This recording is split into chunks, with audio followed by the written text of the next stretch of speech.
বাঁশ বনের ভিতরে প্রবেশ করতেই যত দূর চোখ যায় তত দূর শুধু আবছা জোনাকির আলো আর অন্ধকারের মায়াময় পরিবেশ চোখে পড়ে।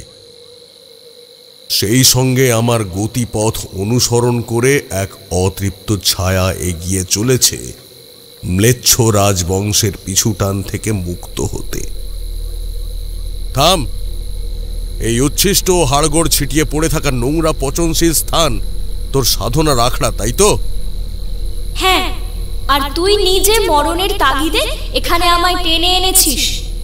এই বনে প্রবেশ করার সাথে সাথেই আমার শক্তি দ্বিগুণ বেড়ে গেছে। এত প্রহার সহ্য করেও তোর তেজ কমেনি দেখছি। শ্বেতাম্বরা কিশোরী অপদেবীর চেয়েও বেশি শক্তিশালী, যার জরা ব্যাধি বার্ধক্য নেই। কিশোরী বেশে সে যেখানে খুশি যেতে পারে, আবার প্রয়োজন পড়লে ছলনার জালে কোনো মানুষকে ভুলিয়ে স্পর্শ ব্যতীত তার সারা শরীরের রক্ত এক নিঃশ্বাসে শুষেও খেতে পারে। শুধুমাত্র অতৃপ্ত দশায় নয়, মানবিক দশাতেও আমি রক্ত মাংসের মানুষের গ্রাস করতে পারি। ওদের কষ্ট দিয়ে পীড়িত করে আমি পৈশাচিক আনন্দ উপভোগ করতাম। মানুষের রক্ত দেখলে আমার উল্লাস জাগে। সেই রক্ত স্নাত হয়ে আমি আমার রূপ প্রতি বছর বৃদ্ধি করেছি।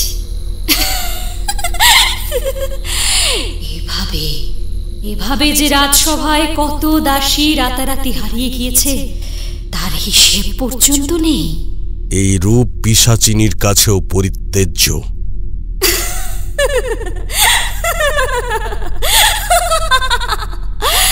তাদের কাছে ভৌতিক ক্ষমতা থাকতে পারে, তবে আমার মতো উচ্চ মর্যাদা নেই।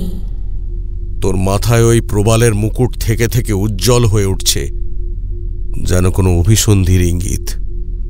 ওটা কিসের প্রতীক বহন করছে? বলবো না। আমার কাছ থেকে কোনো সূত্র আদায় করতে পারবি না। ওং ক্রিয়ে ক্রিয়ে তৎ। আমার চোখ জ্বলছে, আমি কিছু দেখতে পাচ্ছি না কেন? এই দহন সাময়িক, কিন্তু সত্যি যদি নিজের দৃষ্টি আজীবনের মতো খোয়াতে না চাস তাহলে উত্তর দে। আগে আমায় মুক্ত কর, মুক্ত কর বলছি। না, আমার মুখ নিঃসৃত বাণী এত সহজে নড়চড় হয় না। বেশ, বলছি। রাজসভায় দাসীবাদী করার সময় আমি এক রত্ন, এক উচ্চপদস্থ রমণীর সিন্দুক থেকে হাতিয়ে এনেছিলাম।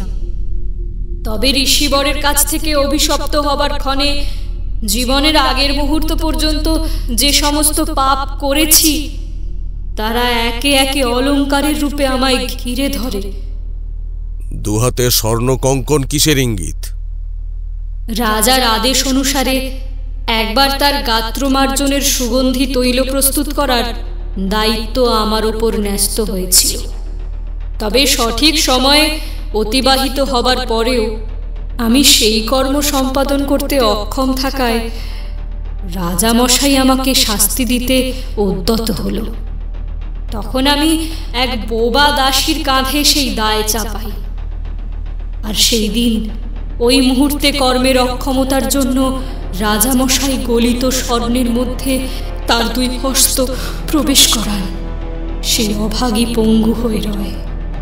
তাই এই কঙ্কন আমার হাতের বাঁধা। দুপায়ে শিকল কে দিয়েছে?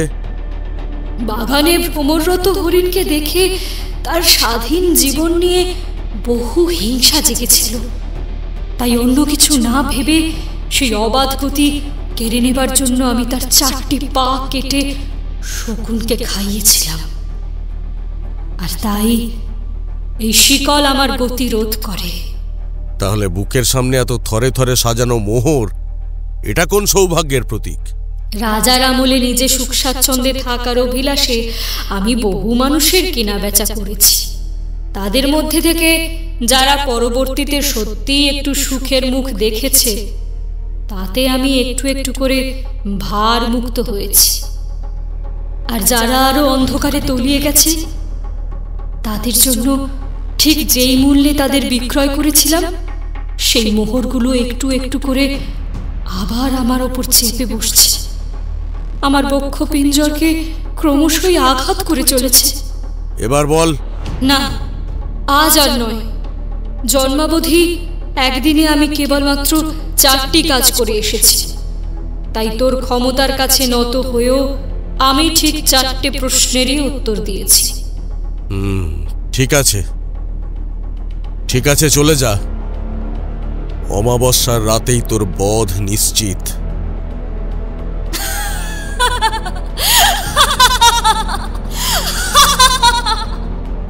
শুনেছি তুই নাকি মা কালীর ভক্ত, কিন্তু কেমন হবে দেবী যদি আমার উপর আঘাত হানার অপরাধে তার পরম ভক্তের কাঁধে ওই খড়গ নামিয়ে দেয়? কি বলতে চাইছিস তুই? দাঁড়া, দাঁড়া বলছি, যাস না, দাঁড়া। আমার উত্তর দেবার পালা ফুরিয়েছে। এরপর টাটকা রক্ত না দিলে আমাকে আহ্বান জানানো সম্ভব নয়।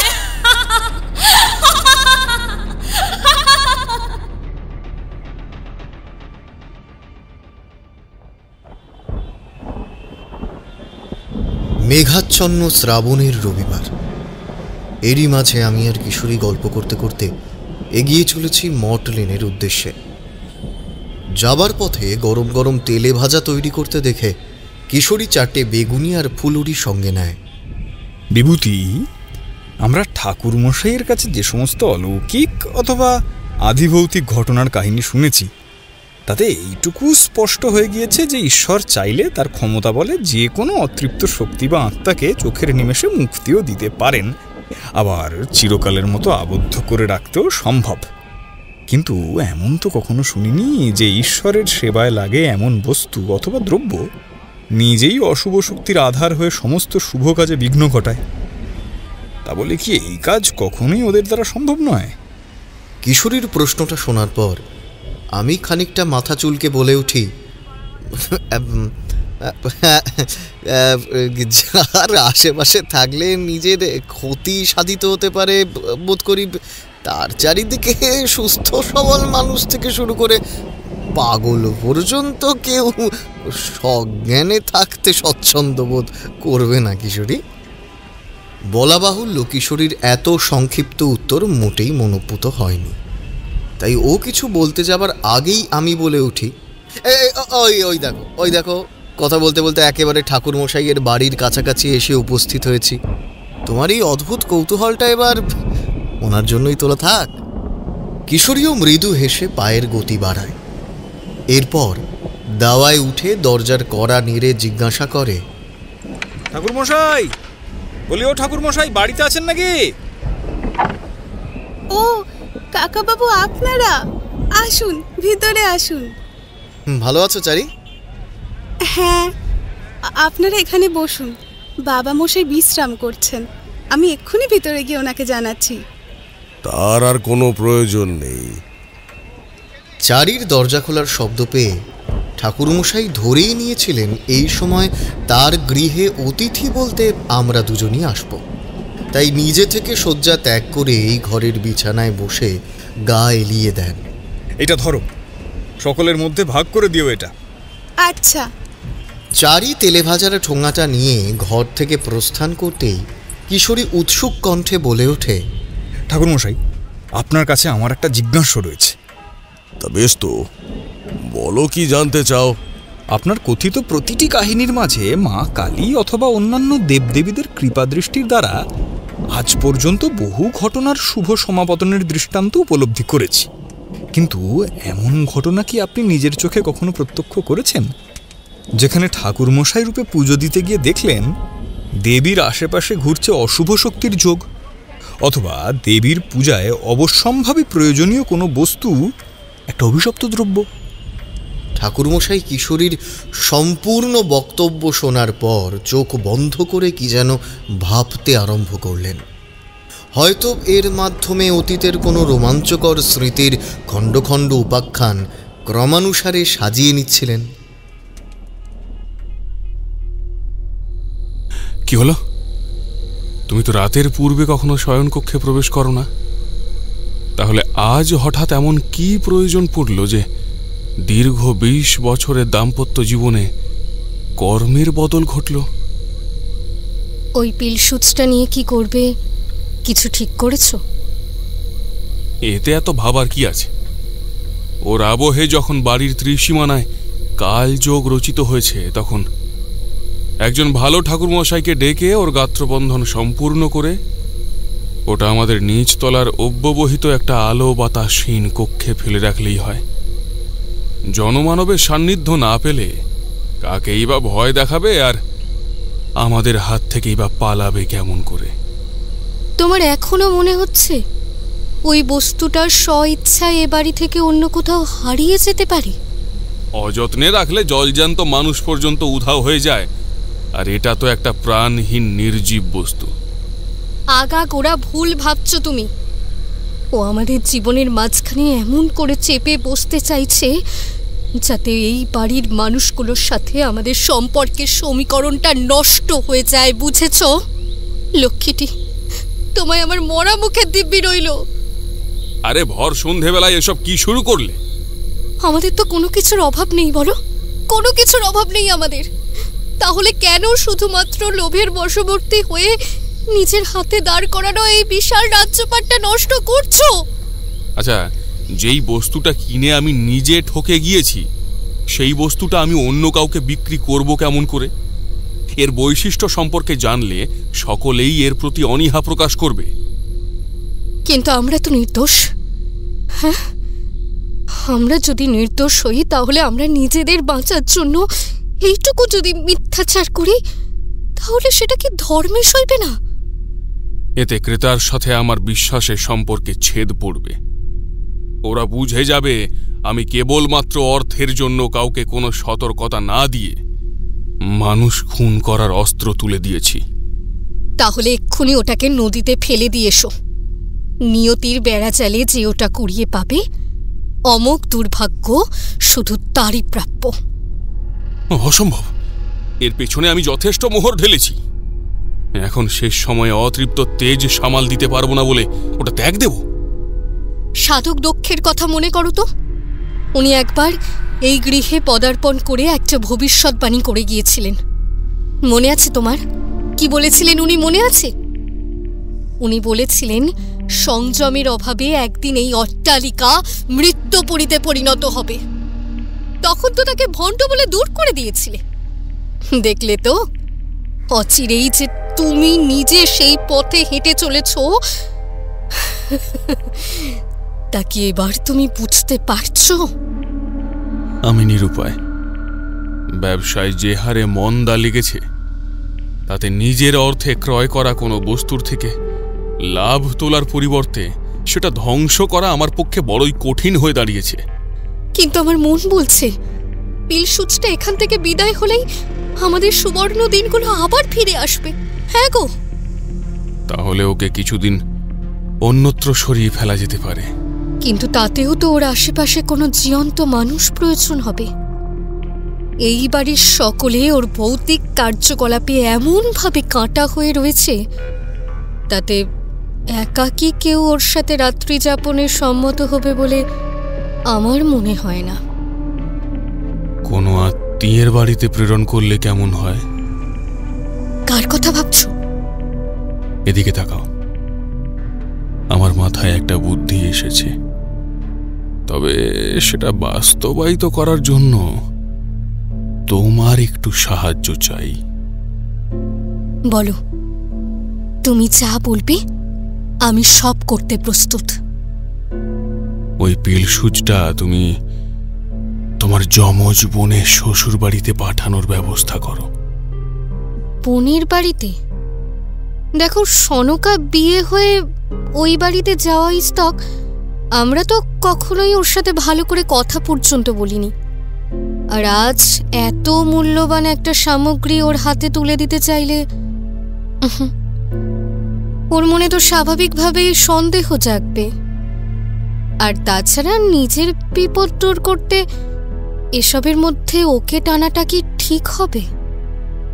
তোমার মনে নেই পরিবারের সকলের অমতে ঘনশ্যাম লোকটাকে নির্বাচন করে ও তোমার বাবার মান সম্মান একেবারে ধুলুণ্ঠিত করেছিল। আজ বুঝি সেই মেয়ের জন্যই তোমার বুক কেঁপে উঠছে। কিন্তু ওর কাছে থামো, আমি আর কোনো অজুহাত শুনতে চাই না। হয় তুমি আমার যোগ্য সহধর্মিণী হয়ে বিপদ দূরীকরণে হাত লাগাবে, আর নয়তো আমাকে তোমার পদে বরণ করে নেবার জন্য নতুন ছায়ার অনুসন্ধান শুরু করতে হবে, যে হবে প্রকৃত অর্থে আমার দাসী। এ কি অলক্ষণে কথা বলছো তুমি? কি সব অলক্ষণে কথা বলছো? এই বয়সে তুমি আমাকে নতুন করে সতীনের ঘর করার হুমকি দিলে? ভুলে যেও না, আমাদের কিন্তু একটা সন্তান আছে। নিজের জেদের বসে ওর এমন কোনো ক্ষতি করো না যাতে সমাজের কাছে ওর পরিচয়টা প্রাপ্ত হয়ে ওঠে।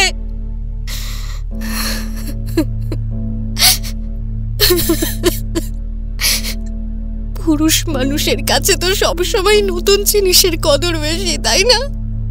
তাই রাগের মাথায় কথাগুলো বলে ফেললেও তুমি এক এক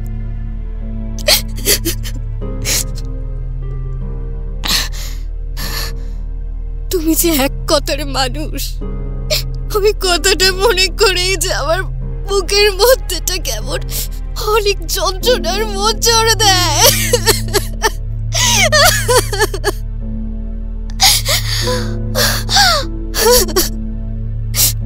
আমিও যে বুঝি এখন আমার কাছ থেকে তোমার সমস্ত পাওনা ফুরিয়েছে না, তাই এই ঘর ভাঙলে নতুন সুখ খুঁজতে তোমার তো সুবিধাই হবে। কিন্তু এই বাড়ির আনাচে কানাচে আমার যে এত যত্ন মায়া স্মৃতি জড়িয়ে আছে, সেগুলো কি তোমার দিন শেষে একবারের জন্যও দগ্ধ করবে না? কিছু বললেই মেয়ে মানুষেরই এক নাকে কাঁদুনি স্বভাবটার গেল না। এখনো সময় আছে। সন্তান নিয়ে এই বাড়িতে দুধে ভাতে টিকে থাকতে চাইলে যত তাড়াতাড়ি সম্ভব কাজটা সম্পূর্ণ করো। তুমিও ভুলে যেও না, বিবাহের সময় আমার বাবা মশাই তার কন্যার সুখের কথা চিন্তা করে তোমার পরিবারকে 40,000 টাকা নগদ আর গা ভর্তি সোনার গয়না পাঠিয়েছিলেন। ভুলে গেছো? সেখান থেকে অর্থ ব্যয় না করলে তুমি আজকের স্বনামধন্য স্বপ্নীল গড়াই হয়ে উঠতে পারতে না।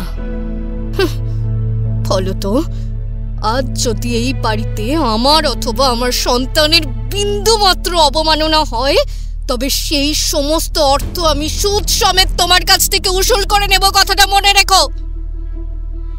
আমার শরীরেও কিন্তু আমার জেদি বংশের রক্ত দৌড়াচ্ছে। হ্যাঁ, তাই পিঠে লাথি মারলে পিঠটা কিল খাবার জন্য প্রস্তুত রেখো। তবে রে, যত বড় মুখ নয় তত বড় কথা।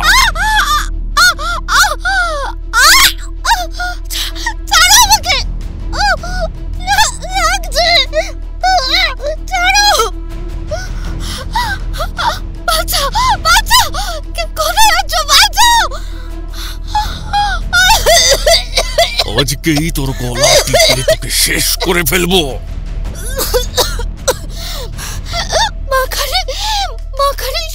সব দেখছেন, আমি মরলে দেবে আমাকে নিধন করবেন। আমি মরলে দেবী খড়গ এসে তোমাকে নিধন করবেন। না না না না দেবী, আমি এই ভিটেতে কোনো নারীকে অসম্মান করিনি। যা হয়েছে তা পাপ। আমায় ক্ষমা করে দাও, ক্ষমা করে দাও কনকা।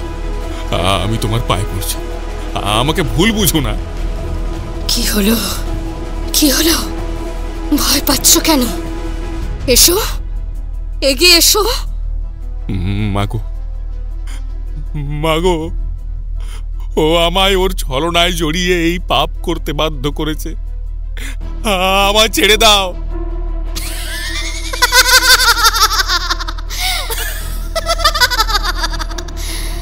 কি হলো? থামলে কেন? হ্যাঁ, মারবে বলছিলে না? মারো আমাকে, মারো। কি হলো? উঠে এসো, উঠে এসো, মারো আমাকে, উঠে এসো। এই যে খাবারটা এখানে দিয়ে গেলাম, সময় মতো খেয়ে নেবেন। চারি মুড়ি মাখা, চা আর তেলে ভাজা সামনে এনে রাখতেই ঠাকুরমশাই চোখ খুললেন। আরে কি হে, আরে সবাই নিতে শুরু করো। ঠাকুরমশাই, আপনি তো এখনো কিছু বললেন না। আরে হবে হবে, সব হবে, কিন্তু তার আগে আমার সুখ টানের ব্যবস্থা আছে কিনা সেটা তো বলো।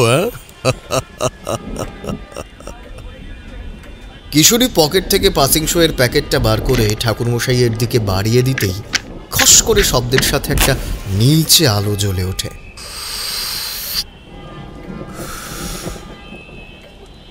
আজ আমি তোমাদের যে ঘটনার বর্ণনা দিতে চলেছি তা আমার সাধন জীবনের প্রারম্ভিক পর্বের। তখন দেবীর ডাক পেলে যেমন ঘর ছাড়তে বেশি সময় লাগতো না, তেমনি কাজ সম্পন্ন হয়ে এলে নিজের চিন্ময়ী মায়ের টানে ঘরে ফিরতেও বিলম্ব করতাম না। এইভাবে কয়েক মাস বেশ সুখে দুঃখে অতিবাহিত হতেই হঠাৎ একদিন কিল্লাঘাট থেকে একজন ভদ্রলোক আমার খোঁজ করতে এখানে এসে উপস্থিত হন। বলছি, এই বাড়িতে কেউ আছেন? আমার তারানাথ তান্ত্রিক মহাশয়ের সাথে বিশেষ প্রয়োজন রয়েছে, দয়া করে উত্তর দিন। আমার কথা কি কেউ শুনতে পাচ্ছেন? কে এলো? এখন আবার কিসের প্রয়োজন? নমস্কার, আমি ঘনশ্যাম দাস। লোকমুখে আপনার সুখ্যাতি শুনে সাহায্য প্রার্থনা করতে এলাম। হ্যাঁ বেশ, তা বলুন কি সমস্যা? আমি কিল্লাঘাটের পশ্চিম প্রান্তের নিবাসী। ওখানকার নামকরা রত্ন ব্যবসায়ী স্বপ্নীল মহাশয় হলেন আমার পরমাত্মীয়, অর্থাৎ আমার শ্যালিকার পতিদেব।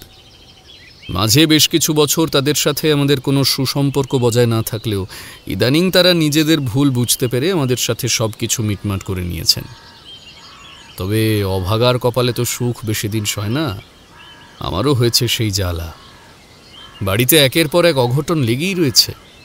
কখনো স্ত্রী অসুস্থ হয়ে পড়ছেন, আবার কখনো আমার উপর ভয়াবহ কোনো বিপদের কালো মেঘ ছেয়ে আসছে, আর কাজকর্ম তো প্রায় তলানিতে এসে ঠেকেছে।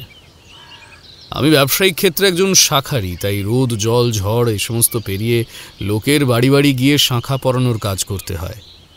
এদিকে এক সপ্তাহ যাবৎ যা কিছু তুলেছি সব কে যেন রাতের অন্ধকারে ঢুকে একেবারে সব ওই পিষে গুঁড়ো করে দিয়েছে। এমতাবস্থায় আপনি ছাড়া আর কারো কাছে এর প্রতিকার পাওয়া সম্ভব নয়। তা আপনি কি এই ঘটনার জন্য কাউকে সন্দেহ করছেন? ছি ছি, এই জীবনে আমার শত্রু বলতে কেউ নেই। তবে আমার গৃহিণীর ধারণা বাড়ির চারপাশে কোনো পিশাচের নজর লেগেছে, তাই হওয়া কাজগুলো একেবারে শেষে এসে পণ্ড হয়ে যায়। এক্ষেত্রে আপনি যদি আমার সাথে ওখানে গিয়ে বাড়ির চারদিক দেখাশোনা করে শান্তি ফিরিয়ে আনার জন্য কোনো যাগযজ্ঞ অথবা পুজোর নির্দেশ দেন তবে বাধিত হই।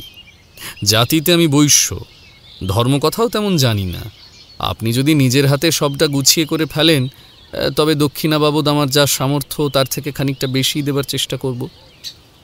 বেশ, তা এখান থেকে আপনার বাড়ির দূরত্ব কতখানি? একদিনের হাঁটা পথ মাত্র। মাঝপথে গাড়ি পেয়ে গেলে সে কষ্টও থাকবে না। ঠিক আছে, আপনি এখানে কিছুক্ষণ অপেক্ষা করুন, আমি আমার যাবতীয় সামগ্রী গুছিয়ে নিয়ে আসছি। এই বলে ভিতরে এসে মায়ের পায়ে ছোঁয়ানো আশীর্বাদী জবা ফুল, যজ্ঞের জন্যে কিছু প্রয়োজনীয় জিনিস ও তন্ত্রোক্ত হাড়ের গুঁড়ো পোটলায় ভরে যাত্রা শুরু করি। পথে যেতে যেতে সেই ভদ্রলোক পুনরায় বলে ওঠেন, ঠাকুরমশাইয়ের কি এইটাই একমাত্র কাজ? এতে যা আসে তাতে স্বচ্ছন্দে দিন যাপন সম্ভব। মা যখন যাকে যেভাবে রাখতে চান তার সেভাবেই থাকা উচিত। তার নির্দেশ অমান্য করে অলিক কিছুর পিছনে ছুটে মরলেই বিপদ বাড়ে। তাছাড়া দেবী আমায় সাধারণ মানুষদের বিপদ থেকে পরিত্রাণের কর্ম করতে বলেছেন। এতে যে যা দেয় তাই নিয়েই আমার দেবীর সেবা সম্পন্ন হয়। আর দেবী তুষ্ট থাকলে তিনি তার ভক্তদের কোনো অংশে কমতি রাখেন না। বাহ, আপনার কথাগুলো শুনে মনটা জুড়িয়ে গেল। কতকাল এমন খাঁটি মানুষের সান্নিধ্য পাইনি। আপনার মা সত্যি রত্নগর্ভা। আজকাল অন্যের তরে ভাবার মতো মানুষ খুব বিরল। আপনার গৃহে আর কে কে আছেন? মোটে দুজন মানুষ। দাস দাসী রাখবার সামর্থ্য নেই, আর ছেলে পুলে পাওয়ার মতো সৌভাগ্য নিয়ে জন্মায়নি। সময় হলে সেই আকাঙ্ক্ষাও দেবী পূর্ণ করবেন। আগে বহু চেষ্টা করেছি জানেন, সাধু বাবাদের আখড়া থেকে শুরু করে মন্দির, মসজিদ, গুণিন, পথ্য, জড়িবুটি কিছুই বাদ রাখিনি। তবে গরিবের ঘরে ঈশ্বর সন্তান দিতে নারাজ। উপলব্ধি করলাম কথাটা বলতে গিয়ে ভদ্রলোকের চোখের কোণ খানিকটা ভিজে উঠেছে। তাই যত দ্রুত সম্ভব প্রসঙ্গ বদল করে বলি, বাঙালি গৃহস্থের ঘরে অলংকার রূপে শাঁখের ব্যবহার ছাড়াও শাঁখের গুঁড়োর অনন্য এক মাহাত্ম্য রয়েছে। এর বাজার দর বেশ ভালো। পূর্বে যা ক্ষতি হয়েছে সেসব তো আমি পূরণ করতে পারবো না, তবে পরবর্তীতে যাতে এরূপ কিছু হলে তার ভালো দিকগুলো কাজে লাগাতে পারেন সেই প্রচেষ্টা করুন। অনন্ত কবিরাজ মশাই ও দিয়ে নিজের ঔষধ তৈয়ার করতে চেয়েছিলেন বটে, তবে গুঁড়ো কেনার জন্য টাকা খরচা করতে নারাজ। এরপর বেশ কিছুক্ষণ নীরব থেকে এগিয়ে চলার পর একটা গরুর গাড়ির দেখা মিলতেই ঘনশ্যাম পা চালিয়ে গিয়ে সেটা দাঁড় করায়।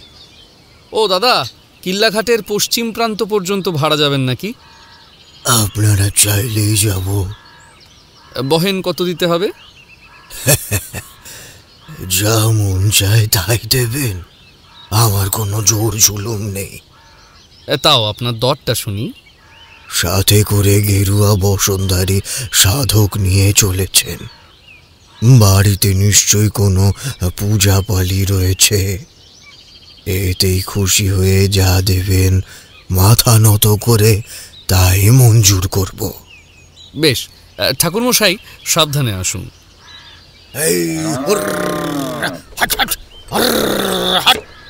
আমরা গাড়িতে চেপে বসতেই গাড়োয়ান যে বারংবার পিছন ফিরে আমার দিকে তীক্ষ্ণ দৃষ্টি নিক্ষেপ করে চলেছিলেন তা আমি প্রথম থেকেই বুঝতে পারি।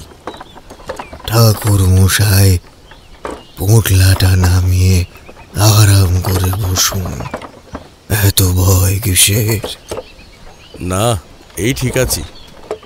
এই তল্লাটে আমার গাড়ির যথেষ্ট সুখ্যাতি আছে। খুব তাড়াতাড়ি গন্তব্যে পৌঁছে দিতে সক্ষম। যদিও আমি পেশাদার গাড়োয়ান নই, তবে বছরের 3 মাস গাড়ি টানি। 6 মাস গরুগুলো এক গোয়ালার কাছে ভাড়ায় থাকে, আর বাকি 3 মাস লোকজনের সম্পত্তি ন্যায্য দামে বিক্রি করাতে দালালির কাজকর্ম করি। তবে কিছু বছর আগে শুনেছিলাম দালালি করে অর্থ উপার্জন করলে নাকি মরার পর স্বর্গে যাওয়া যায় না। আপনি এর একটা বিহিত করতে পারেন? গাড়োয়ান যে যেচে পড়ে আমাদের সাথে আলাপ জমাতে চাইছিল সেটা বুঝতে বেশি বিলম্ব হয়নি। তথাপি খুব শান্ত স্বরে জবাব দিয়ে, কর্মের সময় মিথ্যে না বললে শনিদেব তাতে দোষের কিছু দেখেন না। খানিক অসত্যের ছলনা না থাকলে তো ব্যবসা হয় না। যদি কেউ নিজের সৎ পথে থেকে উপার্জন করতে চায় তবে তাকে আটকানোর সাধ্যি কারণই। কিন্তু যদি সে অভিশপ্ত হয়ে থাকে তখন কেউ পায়। এ কি, আপনার গলাটা হঠাৎ এমন শোনাচ্ছে কেন? ঘাম জমে ঠান্ডা লেগে গেছে বোধ হয়। আর কত দূর যেতে হবে? 3 প্রহরের মধ্যে পৌঁছে যাবেন।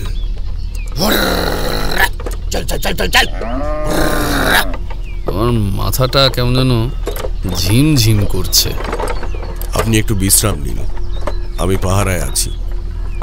গাড়োয়ান শেষ মুহূর্ত পর্যন্ত তার চেষ্টা জারি রাখে, তবে কিল্লাঘাটের কাছাকাছি এসে পড়ায় সেই আশা ত্যাগ দিয়ে একটু বিরক্তির স্বরে জানায়, যেখানে আসতে চেয়েছিলেন সেখানে নিয়ে এসেছি, এবার ওনাকে ডেকে দিন। ধন্য আপনি, সেই কখন থেকে ঠায় বসে বসে এদিক ওদিক চেয়ে রইলেন। এত যত্ন করলে শরীর টিকবে? নাও ধরো, ওনার নামটা মনে রেখো দাদা, তারানাথ তান্ত্রিক। ইনি সওয়াতে চাইলে সবই হয়। তান্ত্রিক? কেন হঠাৎ তান্ত্রিকের আবশ্যকতা কেসের জন্য? গিন্নি, ও গিন্নি, আরে তাড়াতাড়ি পা ধোয়ার জল দাও, ঠাকুর মশাইকে নিয়ে এসেছি যে। আসুন বাবা, এখানে বসুন। ওনাকে কিছু খেতে দাও। সেই সকালবেলায় ঘর থেকে শুকনো মুখে বেরিয়েছেন, তাও ভাগ্যিস পথের মাঝে একটা গাড়ি পেয়েছিল। ঠিক আছে ঠিক আছে, আমাকে নিয়ে এখনই এত ব্যস্ত হতে হবে না। তুমি তাল পাখাটা দিয়ে ওনাকে হাওয়া করো, আমি ততক্ষণ পাত সাজিয়ে আনছি। এই বলে গৃহিণী ঘুমটা টেনে প্রস্থান করতেই ঘনশ্যাম মহাশয়কে সঙ্গে করে আমি ঘরের সামনেটা একটু প্রত্যক্ষ করি। ওম নমঃ নমঃ বিল্লাত্তয়া। আচ্ছা, এখানে কাছাকাছি কোথাও মায়ের মন্দির আছে নাকি? আগে হ্যাঁ, কিন্তু আপনি কেমন করে জানলেন? বাতাসে অগুরু চন্দনের সুবাস ছেয়ে রয়েছে, শুভক্ষণ উপস্থিত। ওটা স্বপ্নীল মশাইয়ের সম্পত্তি। মা আবার কারো ব্যক্তিগত সম্পত্তি হতে পারেন নাকি? অর্থ থাকলে সবই সম্ভব। আহ, তুমি আবার শুরু করলে। ঠাকুরমশাই, ভিতরে আসুন, সব সাজানো হয়ে গিয়েছে। আসন অধিকার করতেই দেখি মোটা চালের ভাত, 2 রকমের তরকারি, মাছের ঝাল আর 2টি মিষ্টি চেয়ে রয়েছে। আগামীকাল সকালে আমায় ওই মন্দিরে নিয়ে যেতে পারবেন? আগে ওখানে যাওয়া নিষেধ। সে তো আমাদের জন্য, কিন্তু উনি তো ব্রাহ্মণ মানুষ, ওনার ক্ষেত্রে ওটা প্রযোজ্য নয়। তুমি বরং দূরে দাঁড়িয়ে ঠাকুরমশাইকে পথটা দেখিয়ে দিও, আবার কাজ মিটে গেলে ওখান থেকে ঠাকুরমশাইকে সঙ্গে করে নিয়ে ফিরো। ওই মন্দিরের উপর কি কেবলমাত্র এক ঘরের অধিকার প্রতিষ্ঠিত? ঠিক তা নয়, আসলে পুজোর সময় যারা দুহাত ভরে মাকে সোনাদানায় মুড়ে দিতে পারেন, তারাই 12 মাস মন্দিরে যাতায়াত করার অনুমতি পান। তার উপর সনকা আমায় নিজে পছন্দ করে বিবাহ করায় 2 বোনের মাঝে এখন সেই সুসম্পর্কও নেই। আমি পাশের গাঁয়ের শ্রীযুক্ত শঙ্কর কর্মকারের মেয়ে। ছোটবেলা থেকে অভাব কি তা বুঝতে পারিনি। গায়ে সবসময় সোনার অলংকার জড়িয়েছি। পুজোর সময় 2 বেলা নতুন শাড়ি পরেছি, কিন্তু এই সংসারে এসে কখনো আতপেটা খেয়েছি, আবার কখনো দিনের পর দিন উপোস দিয়ে থেকেছি। তবে মনের মধ্যে কোনো অশান্তি ছিল না। আসলে আমার বাবা মশাই সারা জীবন সোনামানিক অর্থের পেছনে ছুটতে গিয়ে শেষ বয়সে বিপথগামী হয়েছিলেন। মা সেই শোক সামলাতে না পেরে অমাবস্যার রাতে কুয়োর জলে ঝাঁপ দেন। সেই থেকেই শপথ করেছিলাম, নিজের জীবনে সঙ্গী রূপে কোনো ধনশালী ব্যক্তি নির্বাচনের চেয়ে খাটুয়া পুরুষকেই বেশি প্রাধান্য দেব। তবে আমি তো যমজ, তাই আমার এই মতিভ্রমের ছায়া যদি দিদির উপর পড়ে, সেই ভয়েও আমার কাছ থেকে দূরত্ব সৃষ্টি করেছিল। ছোটবেলায় আমাদের কুলপুরোহিত 2 বোনের কুষ্ঠি নির্ধারণ করে বলেছিলেন, 2 বোনের ভাগ্যযোগ একেবারে বিপরীত। কেউ যদি বিত্তশালী ঘর পায়, তবে অপরজন একেবারে ভিখিরি দশা প্রাপ্ত হবে। আবার ঠিক তেমনি কারো যদি ঘরে যথেষ্ট সুখ শান্তি থাকে, তবে অপরজনের ঘরে নিত্য কলহ বিদ্যমান। মা একদিন ঠাকুরমার সাথে এই বিষয়ে আক্ষেপ করতে থাকলে দিদি আড়াল থেকে এসব কথা শুনে সেদিন থেকে আমায় বুঝিয়ে দেন, ও বড়, তাই সেরার সেরা জিনিসটা একমাত্র ওর প্রাপ্য। তাছাড়া জন্মের সময়ও মায়ের রূপ রং নিয়ে জন্মেছিল, আর আমি পেয়েছি একেবারে অমাবস্যার কালো কালি। তাই বাইরে লোকের সামনে মুখ দেখাতেও লজ্জা পাই। সব দিক বিবেচনা করে আমিও বুঝলাম ওর মতন রূপসী কোনো ভাঙা ঘরে শোভা পায় না। তাই আমার এমন ঘরে বিবাহ হতেই ভাগ্যের খেলায় আমি হলাম দাসী, আর ও হলো রত্ন ব্যবসায়ীর একমাত্র রাজরানী। কথা বলতে বলতে যে ঠাকুরমশাইয়ের পাত খালি হয়ে এসেছে সে খেয়াল আছে? ঠিক আছে, আর কিছু লাগবে না, আমার পেট ভরে গিয়েছে। ওটুকু ভাত খেয়ে উঠে পড়ছেন? তোমরা খেয়ে নিও, আমি এখন একটু একান্তে থাকতে চাই। বেশ, সামনের ঘরটা আপনার জন্য গুছিয়ে রেখেছি। এরপর স্বামী স্ত্রীতে মিলে আহার সম্পন্ন করে ভিতরের ঘরে দৌড় দেয়। আমিও মাতৃনাম জপ সমাপ্ত করে বিশ্রাম নেবার তোড়জোড় করছি। হঠাৎ করে ঠিক সেই সময় কানের কাছে কে যেন ফিস ফিস করে বলে উঠল, ঠাকুর মশাই, একটু পচা ভাত পাওয়া যাবে? হ্যাঁ। কথাটা শোনা মাত্রেই আমার সারা শরীরের রক্তে একটা শীতল স্রোত বয়ে চলে। পিছন ফিরে দেখি শয্যার একেবারে কাছ ঘেঁষে ছোট্ট ঝুড়ি হাতে দাঁড়িয়ে রয়েছে বছর 19-এর এক ফুটফুটে কিশোরী। চোখগুলো সুবিস্তৃত, নাক টিকালো, ঠোঁটের কাছটা অন্ধকারাচ্ছন্ন থাকায় হাসিটা অনুধাবন করা যাচ্ছে না। মাথার এক ঢাল কেশ খোলা পিঠের ওপর লুটিয়ে পড়েছে, পরনে রাজকীয় বস্ত্র। তবে শাড়ি পরার পদ্ধতি দেখে অনুমান করা যায় যে কাঁচা হাতের কাজ। আমায় নিশ্চুপ থাকতে দেখে সে আবারও জিজ্ঞাসা করে, বললেন না তো ঘরে বাসি অন্ন আছে কি না? সেসব নিয়ে তুই কি করবি? খিদে পেয়েছে যে, অকাল খিদে। এই ঘরটা আজকের জন্য বরাদ্দ বলে এতক্ষণ ধরে অদূরে লুকিয়েছিলাম। কে তুই? আর কাউকে কিছু না জানিয়ে এখানে প্রবেশ করেছিস কেন? জানিস এর জন্য তোকে গৃহস্বামী শাস্তি পর্যন্ত দিতে পারেন।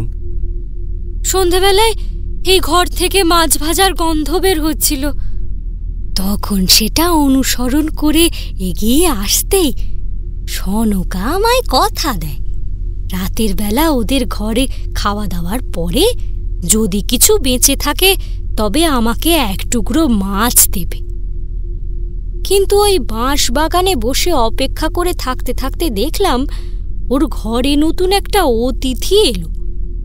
তার যথেষ্ট আপ্যায়নও হলো, কিন্তু আমার জন্য খাবার ডাক পড়ল না।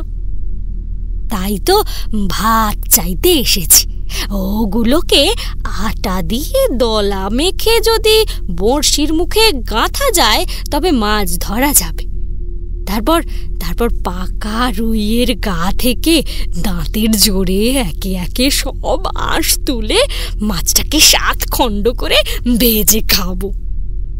আমি তো আর কখনো আগুন জ্বালানো শিখিনি, তাই সনকা হাত না লাগালে ওই মাছগুলো কাঁচাই পড়ে থাকবে।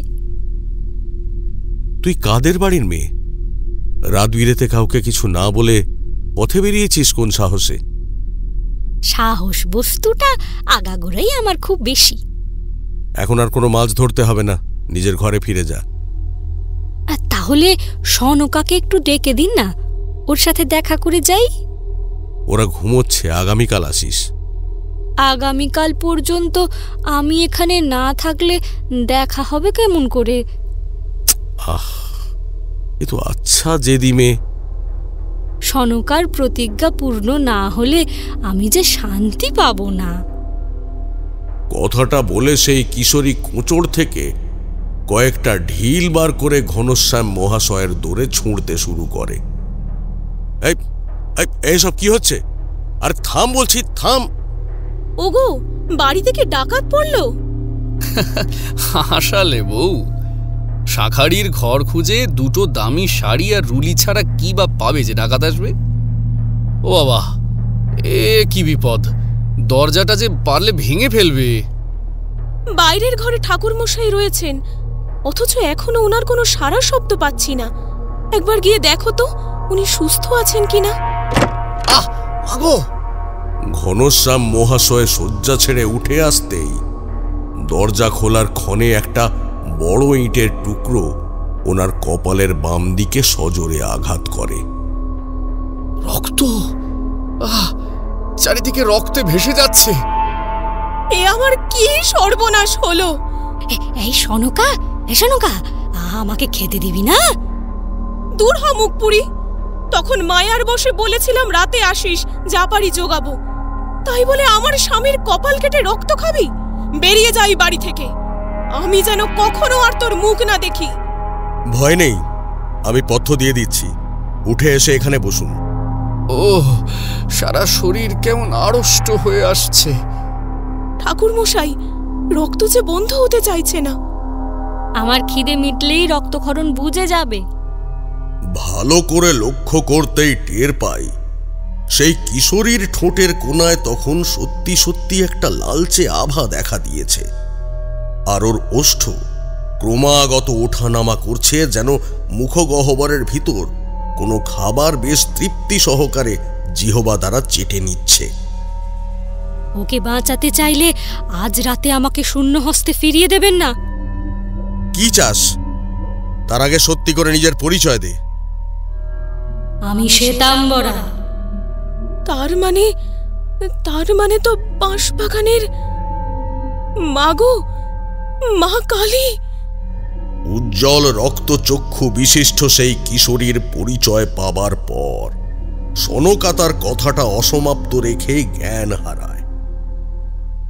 ওরা তো মূর্ছা গেল, এবার অন্তত আমার পথ থেকে সরে দাঁড়া।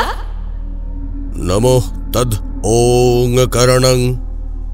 এই মন্ত্রের দ্বারা আমি সেই প্রেতিনীকে ধরাশায়ী করতে চাইলে সে চোখ বন্ধ করে ফিসফিসিয়ে কিছু বলতেই আমার প্রহার রোধ হয়।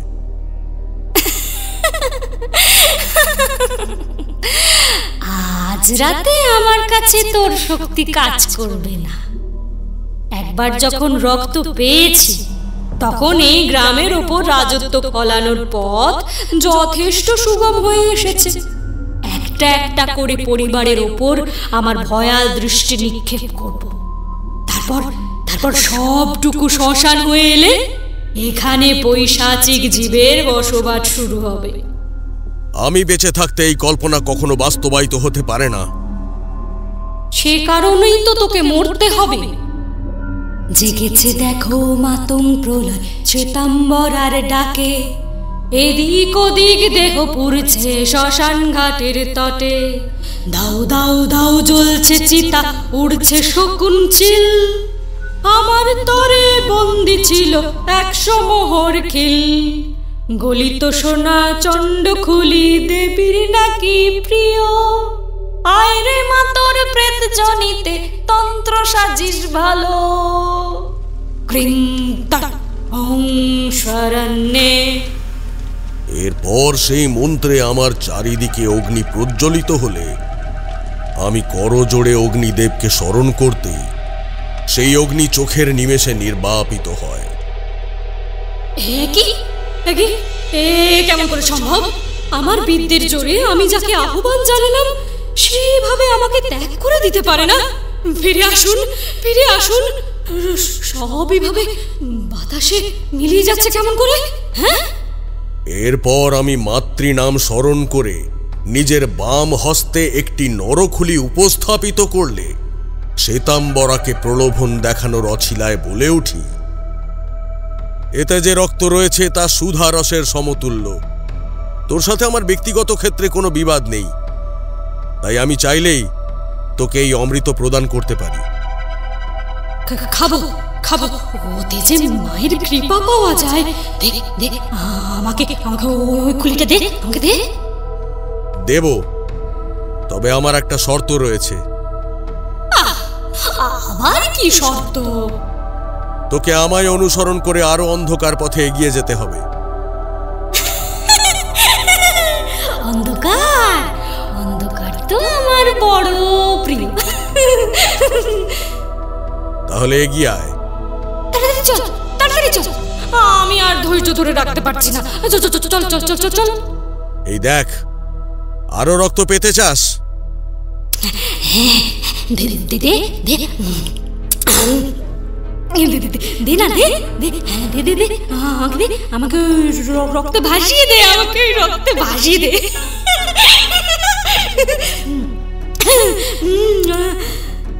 তাহলে থামলি কেন? এগিয়ে আয় বলছি। চৌকাঠটি নিয়ে আমায় কোথায় নিয়ে যাচ্ছিস রে? আমার বস্তুগত কায়া যে এখানেই পড়ে রইল। ভয় কিসের? রাতের আধার যে তোর অবাধ বিচরণের ক্ষেত্র। ভয়? শ্বেতাম্বরা নিজে কখনো ভয় পায়নি, বেঁচে থাকতেও না আর মরে গিয়েও নয়। তাহলে দাঁড়িয়ে পড়েছিস কেন? এগিয়ে আয়, আমি তো তোকে তোর আসল জায়গায় নিয়ে গিয়ে আরো শক্তিশালী করে তুলব। অপরূপ কালী আমার সহায় হয়েছেন, ওনার প্রেত বাহিনীর সাথে আমার উপর কৃপা দৃষ্টি পড়েছে। আবার পিছিয়ে পড়লি যে? তুই না এলে সমস্ত রক্ত কিন্তু আমি একাই পান করব। না না না না, আমার প্রাপ্য দিয়ে যা, দিয়ে যা। ওই সবটা আমি পাবো, ওই সবটা আমি পাবো। এই রূপে শ্বেতাম্বরাকে তার নিজের স্থানে নিয়ে গিয়ে মন্ত্র দ্বারা সাময়িক আবদ্ধ রেখে ওর বিভিন্ন অলংকার ও দৈহিক বাঁধার প্রতীকীগুলো সম্বন্ধে অবগত হয়ে ওকে দূর করি। এসবের মাঝে কখন যে গোটা রাতটা অতিবাহিত হয়েছে তার খেয়াল ছিল না। তবে আকাশে আলোর ছটা দেখা দিতেই বাঁশ বাগান থেকে ফিরে এসে গায়ের পথঘাট থেকে বিভিন্ন ভেষজ পাতা ও বীজ চয়ন করে সেসব বেটে একটি প্রলেপ প্রস্তুত করে ঘনশ্যাম মহাশয়ের কপালে লেপে দিই। যদিও ওনারা দুজনেই তখন ক্লান্তিতে তন্দ্রাচ্ছন্ন হয়ে রয়েছেন। ইস, সারা রাত এভাবে এখানে দরজা খুলে ঘুমিয়েছিলাম, কিন্তু ঠাকুরমশাই কোথায় গেলেন? ওগো শুনছো? উঠে পড়ো, সকাল হয়ে গিয়েছে। চোখ খুলতে গেলেও কপালটা কেমন টস টস করছে।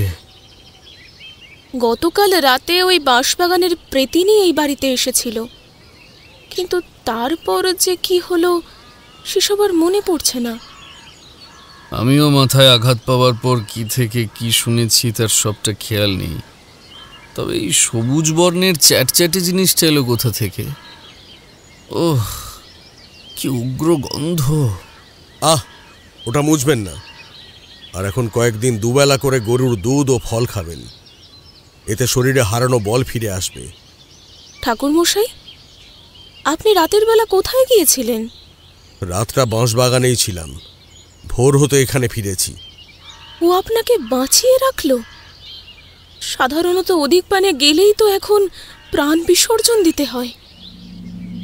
এবারে সত্যি করে বলো তো, এই বাড়িতে কি এমন কিছু আছে যেটা আগমনের পর থেকে তোমাদের জীবনে মন্দা দেখা দিয়েছে? না, এমন কিছু তো। কোনো গহনা, রত্ন বা পিলসুচ পর্যন্ত নেই? হ্যাঁ, ওর দিদি একখানা পিলসুচ স্মৃতি হিসেবে দিয়েছিল ঠিকই, তবে আমরা সেটা একদিন ব্যবহার করার পর লাল কাপড়ে মুড়ে তুলে রেখেছি। আপাদমস্তক মূল্যবান ধাতু দিয়ে গড়া, খুব ভারী, আর গড়নের মধ্যে একটা খুব সুন্দর পুরীর নকশা রয়েছে। তাহলে সেটা মাত্র একবার ব্যবহার, কারণটা কি? প্রথমত, আমাদের ভাঙাচোরা ঘরে ওসব মানায় না, কেউ এসে দেখলেও মনে করবে হয়তো ওটা চুরি করে আনা। আর দ্বিতীয়ত, যেদিন সন্ধ্যায় আরতি করার সময় সনকা ওতে প্রদীপ সাজায় সেদিন। এসো মা আরতি করি তোমার পথ ধরে, ধন ধান্যে বিরাজ করো আমার কুঁড়ে ঘরে। ধান দিলাম 2 হাত মেপে, দুর্বা দিলাম ধুয়ে, জবার মালা দিলাম তোমার বুকের উপরে। সাধের চন্দন বাটি কর্পূর জালি ধুনো দেখাই ঘরে, তেলের অমন গন্ধ যেন পাই জীবন ভরে। তোমার তরে কতই ভক্তি পরম ভগত যেন, রক্ষা করো সব বিপদে যুগীয় বাঁচার আশা। মতি রেখো বুদ্ধি দিও এইটুকুই তো চাওয়া। জয় মা তারা, তোমার কৃপায় কত বছর পর আমরা আবার 2 বোন এক হয়েছি। সেই আনন্দে আজ তোমার সামনে ওর দেওয়া পিলুসুজের ওপর বাতি দিলাম। তুষ্ট হও মা। আমাদের যদি কখনো সামর্থ্য ফেরে তবে এত মূল্যবান না হলেও যোগ্যতা অনুযায়ী তোমায় একখানি সুন্দর শাড়ি পরাবো। আমার খুব কষ্ট হচ্ছে, ওই আগুনটা নিভিয়ে দে। কে কে কথা বলল? কে আছো এখানে? আমি তোর সই। এবার তাড়াতাড়ি করে এক আছাড়ে প্রদীপটা ভেঙে ফেল দেখি। ছি, ও কি অলক্ষণে কথা? অলক্ষণে নয়, কারো কষ্ট হলে তাকে যে সেই কষ্ট থেকে পরিত্রাণ পাওয়ার জন্য সহযোগিতা করাই কাম্য। আমি তোমায় দেখতে পাচ্ছি না কেন? সামনে এসো। চারদিকে এত ধুনো ছড়ালে আমার যে বড় কষ্ট হয়। কাঁসরের শব্দে বুক যেন ধড়ফড় করে, কপুরের গন্ধে গা পাক দিয়ে আসে। তাছাড়া ঈশ্বর পুজো করে কি লাভ? শুনেছি এই বাড়িতে দুবেলা হাঁড়ি চড়ে না। আমার কথা শোন, এমন একটা উপায় বলে দেব যাতে স্বামী সন্তান নিয়ে একেবারে পায়ের ওপর পা তুলে আজন্ম বসে খাবি। বেশ, তোমার জন্য একে একে সবকিছু বিদায় করে দেব। এই তো কাজ হয়েছে, কাজ হয়েছে। সনুকাও পোকার মতো আমার বশবর্তী হচ্ছে। কে সনুকা? তাকে কি করতে হবে? সনুকা তো তুই নিজেই। আচ্ছা, আমি সনুকা। খুব মজা লাগছে, খুব মজা লাগছে, খুব মজা লাগছে। হাতের পুতুলির মাধ্যমে এবার অপরজনকে বশ করতে হবে। সবাই বশ হবে, আমিও বশ হব। আয়না দেখে সেটিতে এক পাত্র তেল ঢেলে তার উপর বেশ করে সিঁদুর মেখে নে। মুঠো করে তোল, মুঠো করে তোল। এই তো, এতে চির সধবা হয়ে থাকবি রে। আর শোন, প্রতি অমাবস্যায় আমার জন্য একটা করে কালো কুচকুচে পাঠা বলি দিবি। অন্যান্য শিকার আমি নিজে জুটিয়ে নেব। বল কিরে, পারবি তো? হ্যাঁ, পারবি? দেবী বলি চাইলে শুধু পাঠা কেন, জ্যান্ত মানুষও বলি দেব। সনকা, এসব বন্ধ করো। খোলা চুলে ভর সন্ধেবেলা একমাথা সিঁদুর লেপে কি পাগলামি শুরু করেছো? আমার অনুমতি না নিয়ে তুমি ভিতরে প্রবেশ করেছো কোন কারণে জানো না? এই প্রক্রিয়া খুবই গুপ্ত। গুরুর আদেশ ছাড়া এটা সম্পন্ন করতে নেই, আর কেউ করলেও সেটা আড়াল থেকে দেখতে নেই। তাছাড়া তুমি আমার সাজানো প্রদীপ তছনছ করলে কোন সাহসে? ওকে আমি আমার গৃহে আহ্বান জানিয়েছিলাম, আর তুমি সেই যোগসূত্র নষ্ট করে দিলে। পাপ করেছ, এর যথাযোগ্য শাস্তি তোমায় পেতেই হবে। চুপ করো। ছাড়ো বলছি। আরে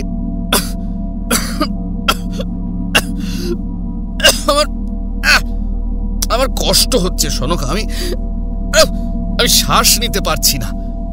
মরে যাও। যে স্বামী আমার সাধনার পথে বাধা হয়ে আসে তাকে আমি বাঁচতে দেব না। এবার আমার চোখ দুটো গর্ত থেকে ঠিকরে বার হয়ে আসবে।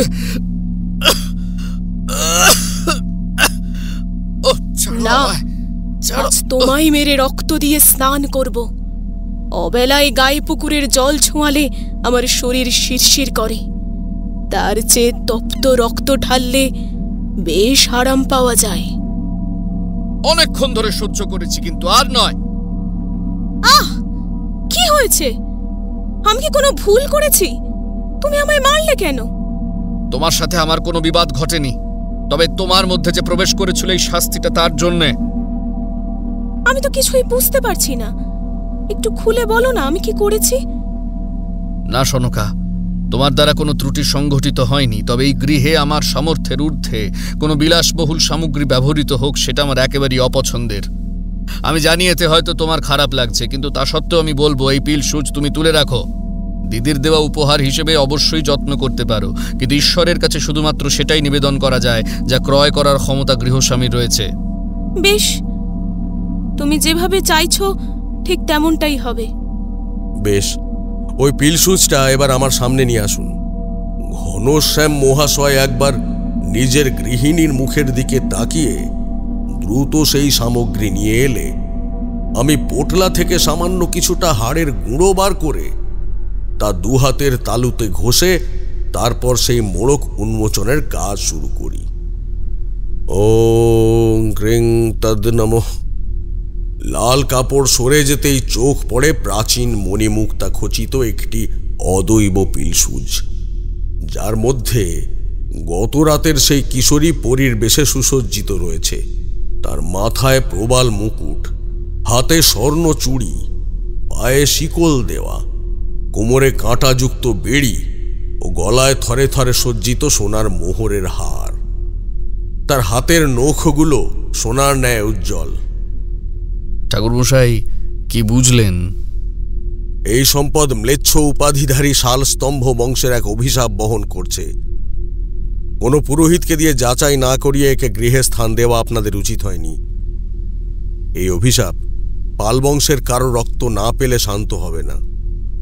মা, আমাকে 4টি পাকা ধান আর সুপারি দিতে পারবে? হ্যাঁ ঠাকুরমশাই, এই নিন। মন্ত্র অনুযায়ী ভূমিতে একটা কর্ম সম্পাদন করে প্রস্তাব রাখি। এটা যদি 2 দিনের জন্য আমি নিজের সঙ্গে কোথাও নিয়ে যাই, তাতে কি আপনাদের কারো কোনো আপত্তি আছে? না, তবে আপনি আবার কোথায় যাবেন? স্বপ্নীল মহাশয়ের বাড়িতে।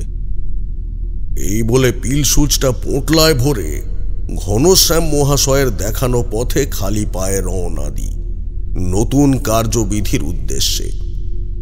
তারপর বেশ খানিকটা দূর যাবার পর ঘনশ্যাম মহাশয়কে ফেরত পাঠিয়ে একাই পথচারীদের মুখে ঠিকানা শুনে পৌঁছায় বিশাল অট্টালিকার সম্মুখে, যার উপরিভাগে জ্বলজ্বল করছে মায়ের ছবি দেওয়া বিজয় পতাকা। এরপর সদর দরজার সম্মুখে উপস্থিত হয়ে হাঁক দিই, বম ভোলে, দেখা দাও বাবা। তীব্র রোদে খালি পায়ে চলতে চলতে পায়ের তলায় একেবারে কড়া পড়ে গেল, অথচ এখনো তোমার ডাক এলো না। সহায় হও, ওই পাথুরে দেহে এবার উজ্জ্বল অনুভূতির প্রবেশ হোক। কিরে, এই বাড়িতে কেউ আছিস নাকি? পারলে 2টো ভিক্ষা দিয়ে যা। আসুন সাধু বাবা, আপনার পদধূলি যে এই বাড়িতে পড়বে এ যে আমার পরম সৌভাগ্য। দাসী, কোথায় গেলি? জল নিয়ে আয়। এই রমণী কে হতে পারে তা বুঝতে আমার বিন্দুমাত্র সময়ের প্রয়োজন নেই। তবে সাধকের বেশ দেখে আতিথেয়তায় সত্যিই কোনো খামতি রাখেনি। প্রথমত, অন্দরে প্রবেশ করার পূর্বে নিজের হাতে ফুল পাপড়ি দেওয়া জল দিয়ে পা ধুইয়ে তা নিজের কেশ দ্বারা শুষ্ক করে। এরপর কেদারায় বসতে বলে ঠান্ডা হবার জন্য মিছরির শরবত দেওয়া হয়। প্রাণ জুড়লো। তা মন্দিরটা কোন দিকে? আপনি কেমন করে জানলেন যে আমাদের বাড়িতে কালী মন্দির আছে? মা আমায় যেই পথে চালনা করেন সেই পথে উনি নিজে বিরাজিত হবেন না এ অসম্ভব। জয় জয় মা অপরূপা কালীর জয়, জয় মা অপরূপা কালীর জয়, জয় মা জয়। আসুন, আপনি আমার সাথে আসুন। এই বলে গৃহিণী আমাকে তাদের বেলে পাথরে নির্মিত জাঁকজমকপূর্ণ মন্দির গাত্রের দিকে নিয়ে যায়। মন্দিরের ছাদে ঝুলছে রত্নখচিত ঝাড়বাতি, মায়ের মাথার উপরে মহামূল্যবান রেশমের ঝালর, দেবী ঘোর কৃষ্ণবর্ণা, চোখে গাঢ় লাল বর্ণের ছটা, নাকে বিরাট নথ, ঠোঁটের কোণে লালচে ছোপ ও এক হস্তে খড়গ ও অপর হস্তে বরাভয় উঁচিয়ে রয়েছেন। পায়ের কাছে মহাদেব ও শ্রীগাল একে অপরের জন্য একটুখানি আশ্রয় ভাগ করে নিদ্রামগ্ন। দেবীর বিগ্রহে সশ্রদ্ধ প্রণাম জানিয়ে আমি জিজ্ঞেস করি, মায়ের ঠোঁটের কোণে ওই লালচে দাগের রহস্য কি? আসলে এটা না ঠিক আমরাও ধরতে পারছি না। আজ সকালে নিত্য পূজারী এসেই আমাকে ওটা ডেকে দেখালেন। তবে আপনার সত্যি জহুরির চোখ মানতেই হবে, নয়তো প্রথমবার এসেই এই অসঙ্গতিটা ধরে ফেললেন। জহুরির উপাধিটা অন্য কারোর জন্য তোলা থাক, আমি এক সাধারণ ভক্ত মাত্র। আপনার কাছে আমার একটা অনুরোধ রয়েছে, রাখবেন? বেশ, বলো।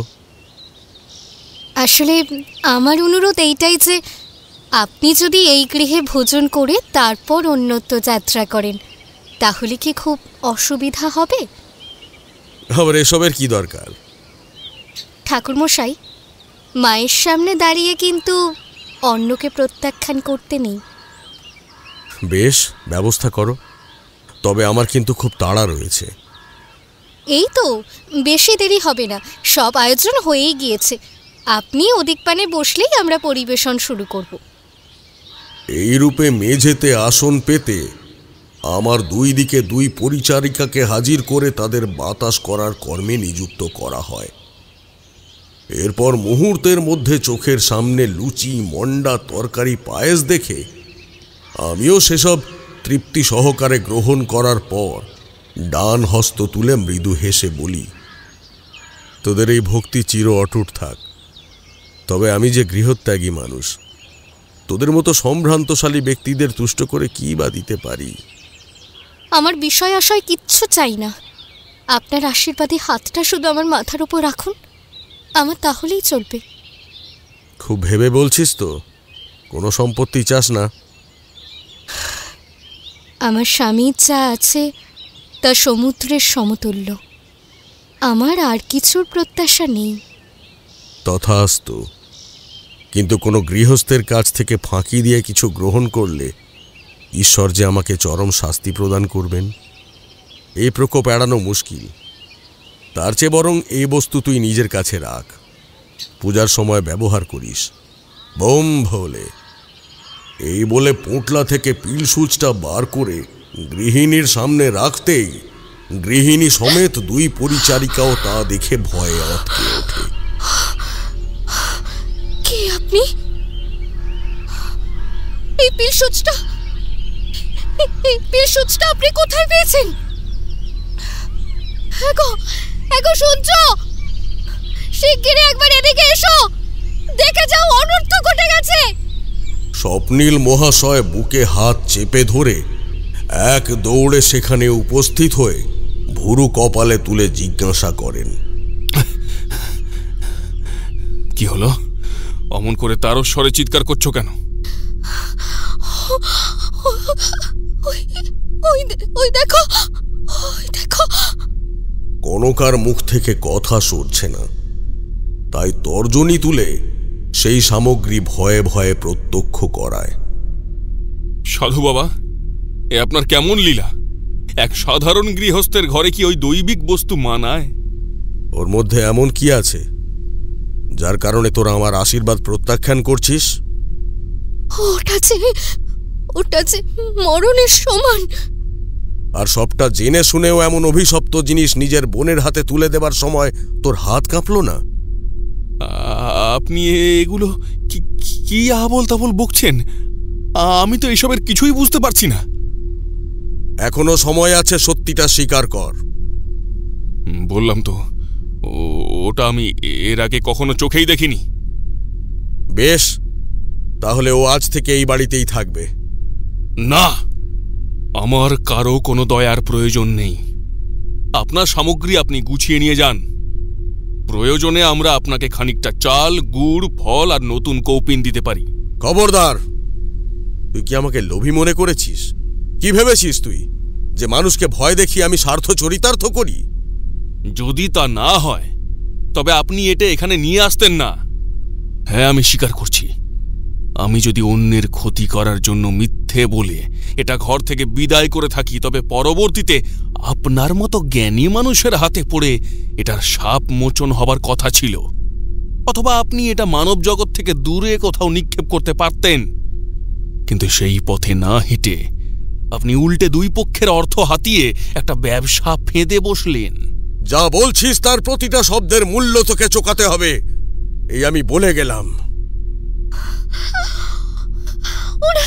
ওনাকে আটকাও, ওনাকে আটকাও তুমি। আমাদের ওনার কাছে ক্ষমা চেয়ে নেওয়াই যুক্তিসম্মত। ওনাকে আটকাও। থামো, যার তার পায়ে স্বপ্নীল গড়াই হাত দেয় না। আমার অনুমান সঠিক। স্বপ্নীল মহাশয় যেই তেজের মধ্যে রয়েছেন তাতে খুব শীঘ্রই উনি এর প্রতিশোধ নেবার জন্য ঘনশ্যাম মহাশয়ের বাড়িতে হাজির হবেন। এবার শুধু সেই মুহূর্তের অপেক্ষা। তবে মোক্ষম সময় উপস্থিত হলে আমার দিক থেকে সবকিছু প্রস্তুত রাখার জন্যে আমি পুনরায় বাঁশবাগানে ফিরে আসি। ওং কালে কালে তদ্বর্ণং সুবদ্ধ তদ্য নমো ওম স্বাহা। হঠাৎ চারপাশে একটা দমকা হাওয়া উঠে আসে, সেই সঙ্গে শুকনো বাঁশ পাতার সড়সড় শব্দ পরিবেশটা আরো বেশি রোমহর্ষক করে তোলে। কিরে, ওদের মুখ দিয়ে সত্যিটা বলাতে পারলি? ওং কালি কালে তদ্বর্ণং ওম স্বাহা। আমায় উত্তর দে, আমি এসেছি তোর সামনে। নাম উল্লেখ করে কথা বল। আমি শ্বেতাম্বরা, শালস্তম্ভ বংশের অভিশাপ। না, তোর কথাই মিলেছে। তবে চিন্তা করিস না, খুব শীঘ্রই তোর অপূর্ণ ইচ্ছা পূর্ণ হবে। এখনো এত ভরসা? বাহ, এই প্রথম এমন কোন মূর্খ সাধক পেলাম যাকে আমি খাবার আগে তার নিজের অন্ধবিশ্বাসী তাকে খেয়ে নিঃশেষ করে ছাড়বে। আমার সামনে বস। আমি স্বাধীন। এই সূক্ষ্ম শরীরে কারো আদেশ মানতে আমি বাধ্য নই। তোকে শেষবারের মতন বলছি, আমি যা বলবো সেটাই তোকে মেনে চলতে হবে।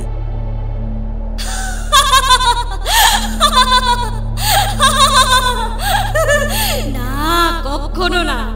জোর করলে তোর গলা টিপে মুখ থেকে আসা তপ্ত রক্ত পান করব।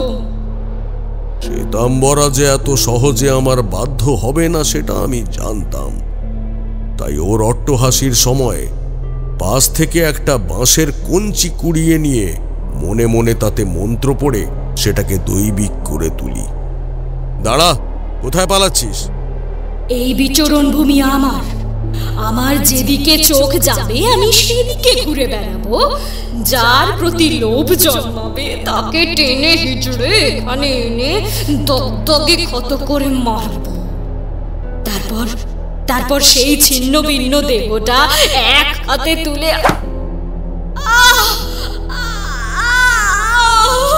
আমার লাগছে। ছেড়ে দে আমায়, ছেড়ে দে বলছি। আমি এখান থেকে অনেক দূরে কোথাও চলে যাব।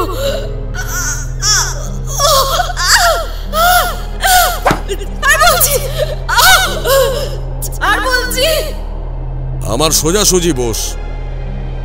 বললাম তো আমি কারো কথা শুনবো না। আমাকে মারিস না। আমি বসছি। তুই পিলসুচ থেকে মুক্ত হলি কেমন করে? ওটা বলা যাবে না, বারণ আছে। আবার নেতিবাচক উত্তর? সত্যি বলছি, ওই উত্তর শ্রবণ করলে তার মৃত্যু নিশ্চিত। আমি চোখ বন্ধ করে বুকের উপর বাম হস্ত চেপে বলে উঠি, বুঝেছি। সন্ধিক্ষণে একটি বীজ মন্ত্র প্রদান করা হয়েছিল। ঠিক আছে, তোকে সেই বীজ মন্ত্র উচ্চারণ করতে হবে না, কিন্তু কেমন করে ওখান থেকে ছাড়া পেয়েছিস সেটা সহজ করে বল। যে ঋষি আমায় অভিশাপ দিয়েছিলেন তিনি বলেছিলেন, যেহেতু আমি ওনার পুজো সম্পাদনার সময় ব্যাঘাত সৃষ্টি করেছি, সেহেতু ঈশ্বরের কোপে আমায় আজীবন ওই পিলসুচের ভিতর আবদ্ধ থাকতে হবে। কিন্তু কখনো কখনো সৎ ব্রাহ্মণ যদি আমাকে অর্থাৎ এই পরিরূপী পিলসুচকে পূজার সময় ব্যবহার করেন, তবে সেই দিন রাত 12টার পর থেকে আমি এই ধাতব অবয়ব থেকে স্বাধীন হতে পারব। আর স্বপ্নীল মহাশয়ের মন্দিরে নিত্য পূজারীর সন্ধ্যারতির সময় পূজারীর ভক্তিতে দেবী তুষ্ট হলে তোর বন্দি দশা উন্মোচন হয়, তাই তো? হ্যাঁ, চারদিকে কর্পূর ধুনোর গন্ধ ছড়ানো, কাসর ঘণ্টা উলুধ্বনিতে সম্পূর্ণ পরিবেশটা গম গম করছিল।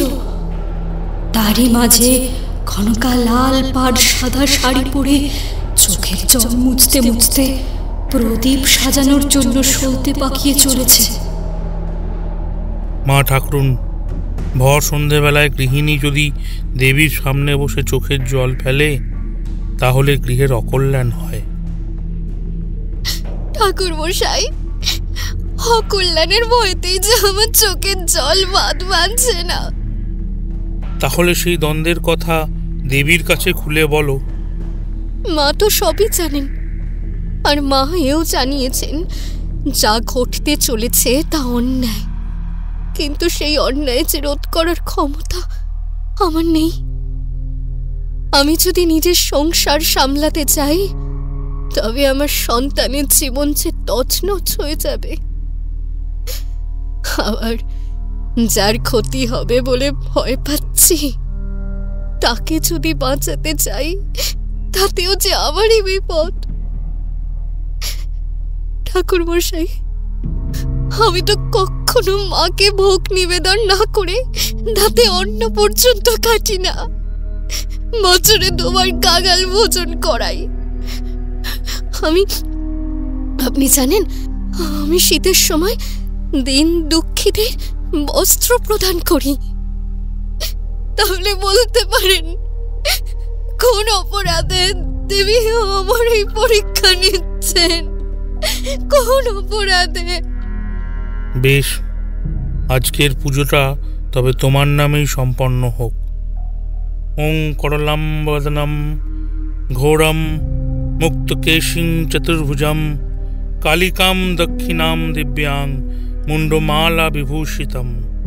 ওং পুষ্পে ওং পুষ্পে ওং পুষ্পে শ্রবণম করসংহতৈ কৃতকঞ্চিম হসন্মুখীম। ওং করলাবদনম ঘোরং মুক্তকেশিং চতুর্ভুজম ফলগ্রহণম দিব্যয়। ওং নমো নমায়। মা ঠাকুরুন, এগিয়ে এসে হাতের শাখাটা কপালের সিঁথিতে ঠেকাও। আমি তোমার কপালে মায়ের সিঁদুর তিলক পরিয়ে দিলাম। মনের যা বাসনা তা দৃঢ় চিত্তে জ্ঞাপন করো। কালিকাম দক্ষিণাম দিগ্বাম মুন্ডমালা বিভূষিতাম শ্রবণম করসংহতৈ কৃতকঞ্চিম হসন্মুখীম। ওং ওং ওং। এবার প্রদীপ প্রজ্বলন করে তা পিলসুজের উপর সাজিয়ে দাও, আর কর্পূরটা জ্বালিয়ে কর্পূরদানিতে প্রদান করো। এখন মায়ের আরতি হবে। যথাজ্ঞা। না না, আমার সামনে আগুন আনিস না। আমার ওই তাপে কষ্ট হয়। তোরা কি আমার কথা শুনতে পাচ্ছিস না? দূর হ, দূর হ, দূর হ বলছি। আমি পাচ্ছি না, আমি আর পাচ্ছি না।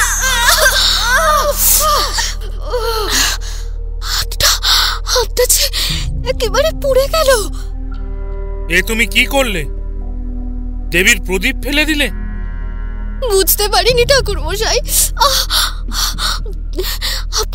আপনি কিচ্ছু চিন্তা করবেন না, আমি আবার সবটা সাজিয়ে দিচ্ছি।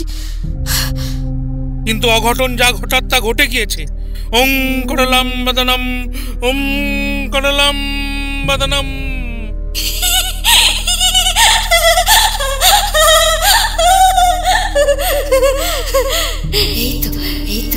এই তো সেইখানে এসেছি। দেবী আমার প্রতি সহায় হয়েছেন। আমি আবার নিজের ক্ষমতা ফিরে পাবো। ঠাকুর মশাই, চারদিকটা মুহূর্তের মধ্যে এমন কালো করে কেন এলো? ঝড় উঠেছে, এমন কিছু এই মন্দির চত্বরে এসে নিষ্কৃতি পেল যা হওয়া সমীচীন নয়। আপনার কথার কোনো অর্থই যে আমি বুঝতে পারছি না ঠাকুরমশাই। সব মা জানেন, আমি তো কেবল মাধ্যম। এরপর কনকার গৃহে আসীন হয়ে আমি ওর দাস দাসীদের রক্তে স্নাত হতে থাকি, কিন্তু খুব অল্প সময়ের মধ্যেই ওদের সকলের সন্দেহ আমার উপরে এসে পড়ে। আমার জায়গা হয় সনকার বাড়িতে। তুই কার রাজত্বকালে এখানে আবদ্ধ হয়েছিস? হজ্জর বর্মা। বিধর্মী শাসক? না, ধ্রুপদী যুগের ভগদত্ত বংশ। তাহলে তো সময়কাল আনুমানিক 815 থেকে 832 খ্রিস্টাব্দের মধ্যে। হ্যাঁ, এই সুদীর্ঘ যাত্রাপথ অতিক্রম করেও আমি আজ কিশোরী। তোকে যিনি অভিশাপ দিয়েছিলেন তার পরিচয় কি? এত কথা জেনে তুই কি করবি? শয়তান সাধক, একবার শুধু তোর হাত থেকে এই ছড়ি পতিত হোক, তারপর আমিও দেখিয়ে দেব শ্বেতাম্বরার কত দাপট। যা জিজ্ঞেস করছি তার উত্তর দে। শ্রী শ্রী শিব সুকান্ত আচার্য। বর্তমানে তার নিজস্ব কোনো চিহ্ন দৃশ্যমান রয়েছে? না, কালিন্দীর জলে ওনার অস্থি সমর্পিত হয়েছিল। বেশ, আজকের জন্য এইটুকুই পর্যাপ্ত। এবার যা, নিজের ক্ষুধা নিবারণের জন্য যা করার হয় করতে পারিস, তবে একটি শর্ত রয়েছে। আবার কি শর্ত? আমি যতদিন এখানে উপস্থিত রয়েছি ততদিন বাঁশ বনে কোনো রক্তের ফোঁটা পড়বে না। যদি পড়ে তা তোর জন্য অশুভ ইঙ্গিত বহন করবে। এই সব কিছুর হিসেব হবে তারানাথ, সব কিছুর। আগত পরশু আমি তোর মুন্ডচ্ছেদ করে এই বাঁশ বাগানের মাটিতে বসে সেই কাঁচা মাংস ভক্ষণ করব, এই আমার শপথ রইল। আর যদি তা না হয়? তাহলে আমার শেষ পরিণতি হিসেবে তুই যে সিদ্ধান্ত নিবি সেই সিদ্ধান্তই মঞ্জুর। বেশ, এবার এখান থেকে দূর হ, আমাকে ধ্যানে বসতে হবে। এভাবে কতক্ষণ অতিবাহিত হয়েছে তার খেয়াল নেই। তবে ক্রমে সন্ধ্যাতীর্ণ হতেই আমি অনুভব করি শুকনো পাতার উপর কম্পিত পদক্ষেপে কে বা কারা যেন আমার দিকেই এগিয়ে আসছে। ঠাকুরমশাই, ঘরে ফিরে চলুন। চেনা স্বরে চোখ খুলতেই দেখি ঘনশ্যামের হাতে প্রদীপ এবং অপরদিকে সনকার হাতে একটা ছোট্ট ডোঙা জাতীয় কিছু দৃশ্যমান। আপনি ওকে সাথে করে নিয়ে এলেন কেন? আমার কাছ থেকে যদি আপনার কিছু জানার থাকতো তাহলে একাই আসতে পারতেন। আমিও সে কথাই বলছিলাম, কিন্তু ও জেদ ধরল। আমাদের কথা ভেবে নিজের জীবন বিপন্ন করবেন না ঠাকুরমশাই। লোকমুখে শুনেছি আপনার মুখের দিকে চেয়ে বহু সাধারণ মানুষ নতুন করে বাঁচার স্বপ্ন দেখে। সেখানে আমাদের জন্য আপনার কোনো ক্ষতি হলে আমরা নিজেদের ক্ষমা করতে পারবো না। তাহলে আমার নামে যা কিছু জনশ্রুতি রয়েছে তা কতখানি সত্য, কতখানি কেবলই রটনা, তা যাচাই করে নেওয়া প্রয়োজন। ঠাকুরমশাই, এটা ঠাট্টার সময় নয়। রাতের অন্ধকারে এখানে অনেক সময় শিয়ালের আনাগোনা চলে। সেই কারণেই বলছি শীঘ্রই ফিরে যান। অর্থাৎ আপনি কোনো মূল্যেই আর... কথাটা মাঝপথে থামিয়ে দিয়ে আমি বলি, সাধনার পথে এমন বহু রাত আমি অনেক ভয়াবহ জঙ্গলে অতিবাহিত করেছি। তার তুলনায় এই বাঁশবন একেবারে নস্যি। উনি যখন দৃঢ় প্রতিজ্ঞ তখন খাবারটা এখানেই দিয়ে যাও।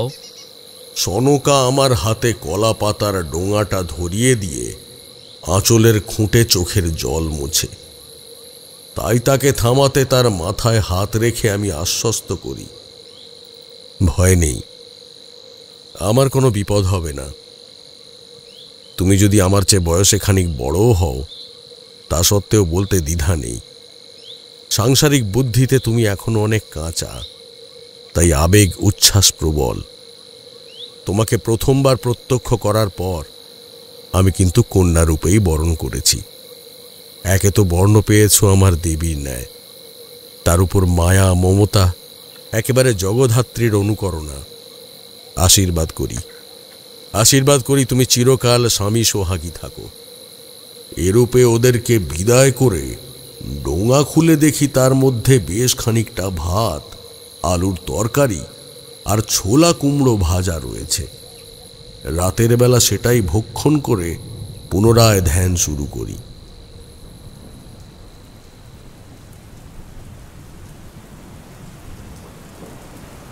ওহ, আজ রাতেই এমন বৃষ্টি নামতে হলো। সেই সময় মাথা গোঁজার জন্যে এদিক ওদিক ছুটে চলেছি, আর ঠিক তখনই চোখে পড়ে বাঁশবনের একেবারে গহীনে একটা ছোট্ট টিভির উপর কে যেন বসে ধ্যান করছেন। আমি তার দিকে যতই এগোতে থাকি ততই উপলব্ধি হয় ওই কুচকুচে কালো অন্ধকারের মাঝেও তার চারিদিক থেকে গোলাকারে এক উজ্জ্বল আলোর জ্যোতি ঠিকরে আসছে, এবং খুব অদ্ভুতভাবে খোলা আকাশের তলায় স্থানাধিকার করলেও বৃষ্টির ফোঁটা কিন্তু তার দেহ স্পর্শ করছে না। সাধু বাবা, আমার প্রণাম নেবেন। এই দুর্যোগের রাতে আপনার মতো দিব্য কারো সাক্ষাৎ পাব, এ যে আমার কল্পনারও অতীত।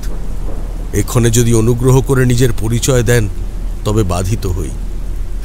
এত সহজে আমায় ভুলে গেলি? আপনি আমাকে চেনেন? আমার হাত ধরেই তো এই গ্রামে উপস্থিত হয়েছিস। এই অধমকে যখন এতখানি দয়া করেছেন, তাহলে পুনরায় সেই স্মৃতি ফিরিয়ে আনতে সাহায্য করুন। প্রথম সাক্ষাতে আমি তোর কাছে অবহেলিত হয়েছি, তাই এই সাক্ষাৎ আমার কাছে অনভিপ্রেত। আমার মনে নেই আমি আপনার সাথে কিরূপ আচরণ করেছি, তবে সত্যিই যদি তার কারণে আপনি আহত হয়ে থাকেন তবে আমি করজোড়ে আপনার কাছে ক্ষমা প্রার্থনা করছি। হেরে যা তারানাথ, অপরূপ কালীর কাছে প্রশ্ন কর, অপরূপ কালীর কাছে প্রশ্ন কর, সব উত্তর পেয়ে যাবি, সব উত্তর পেয়ে যাবি। কিন্তু তারপরেও আমি সাধকের দিকে অপর প্রশ্ন নিক্ষেপ করার বাসনা পোষণ করলে আমার চোখের সামনে থেকে বিদ্যুৎ ছটার সহিত উনি অদৃশ্য হয়ে যান। সাধু বাবা, সাধু বাবা, আপনি কোথায় গেলেন? আমি আপনাকে দেখতে পাচ্ছি না কেন সাধু বাবা? এই আত্মার বিনষ্টি কি অপরূপ কালীর হাতেই নিহিত? না, সেদিন রাতে আর কোনো উত্তর আসেনি। তবে পরের দিন সকাল হতেই আমি কি অবস্থায় রয়েছি তা প্রত্যক্ষ করার জন্য সনকা ও ঘনশ্যাম মহাশয় ছুটে আসেন। ঠাকুর মশাই, এই জল কাদার মধ্যে দীর্ঘক্ষণ থাকলে যে জ্বরে পড়বেন। সে হোক, তবে আজ থেকে আমি গৃহস্থের কোনো অন্ন ভক্ষণ করব না। ফলত আমার জন্য কিছু নিয়ে আসার প্রয়োজন নেই। তাহলে অন্তত ফলমূল? না, প্রকৃতি দেবী যেটুকু বরাদ্দ করবেন তাই সম্বল। এখন আপনারা ফিরে যান, আমার বিশেষ কাজ রয়েছে।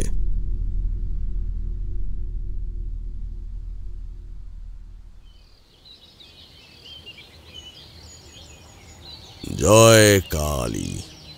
দরজা খোলো, আমি মন্দিরে যাব। ওখানে দেবী আমার জন্য অধীর আগ্রহে অপেক্ষা করছেন। দাঁড়ান, দারোয়ানের সাথে আপনার কিসের কথা? যা বলার হয় আমাকে বলুন। দেবীর পূজার সময় আমি উপস্থিত থাকতে চাই। এত বছর ধরে বাইরের কেউ দেবীর পূজার সময় এখানে পা রাখার সাহস পর্যন্ত পায়নি। আপনার অনুরোধের তারিফ করতে হয়, কিন্তু অনুমতি দিতে পারলাম না। আমি নিজের সিদ্ধান্ত জানাতে এসেছি। এবার কিন্তু আপনি আপনার সীমানা লঙ্ঘন করছেন। দুই বোনের ভালোর জন্য তো এটুকু করতেই হতো। সনকাকে নিয়ে আমি বিন্দুমাত্র ব্যতিব্যস্ত নই।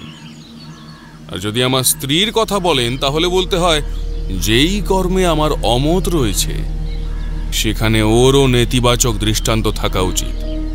এটাই প্রকৃত সহধর্মিনীর মূল্যবোধ। বেশ, সেই সিদ্ধান্ত সে নিজে এসেই নেবে।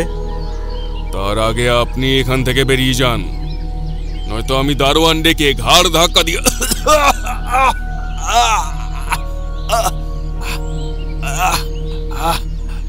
মাগো, উঠে দাঁড়াতে পারছি না।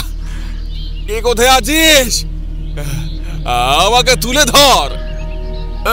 আপনার আত্ম অহমিকা আজ আপনাকে এতটা নিচে নেমে টেনে নামিয়ে দিয়েছে যে দাস দাসীদের সাহায্য ব্যতীত উঠে দাঁড়াতে পর্যন্ত পারছেন না।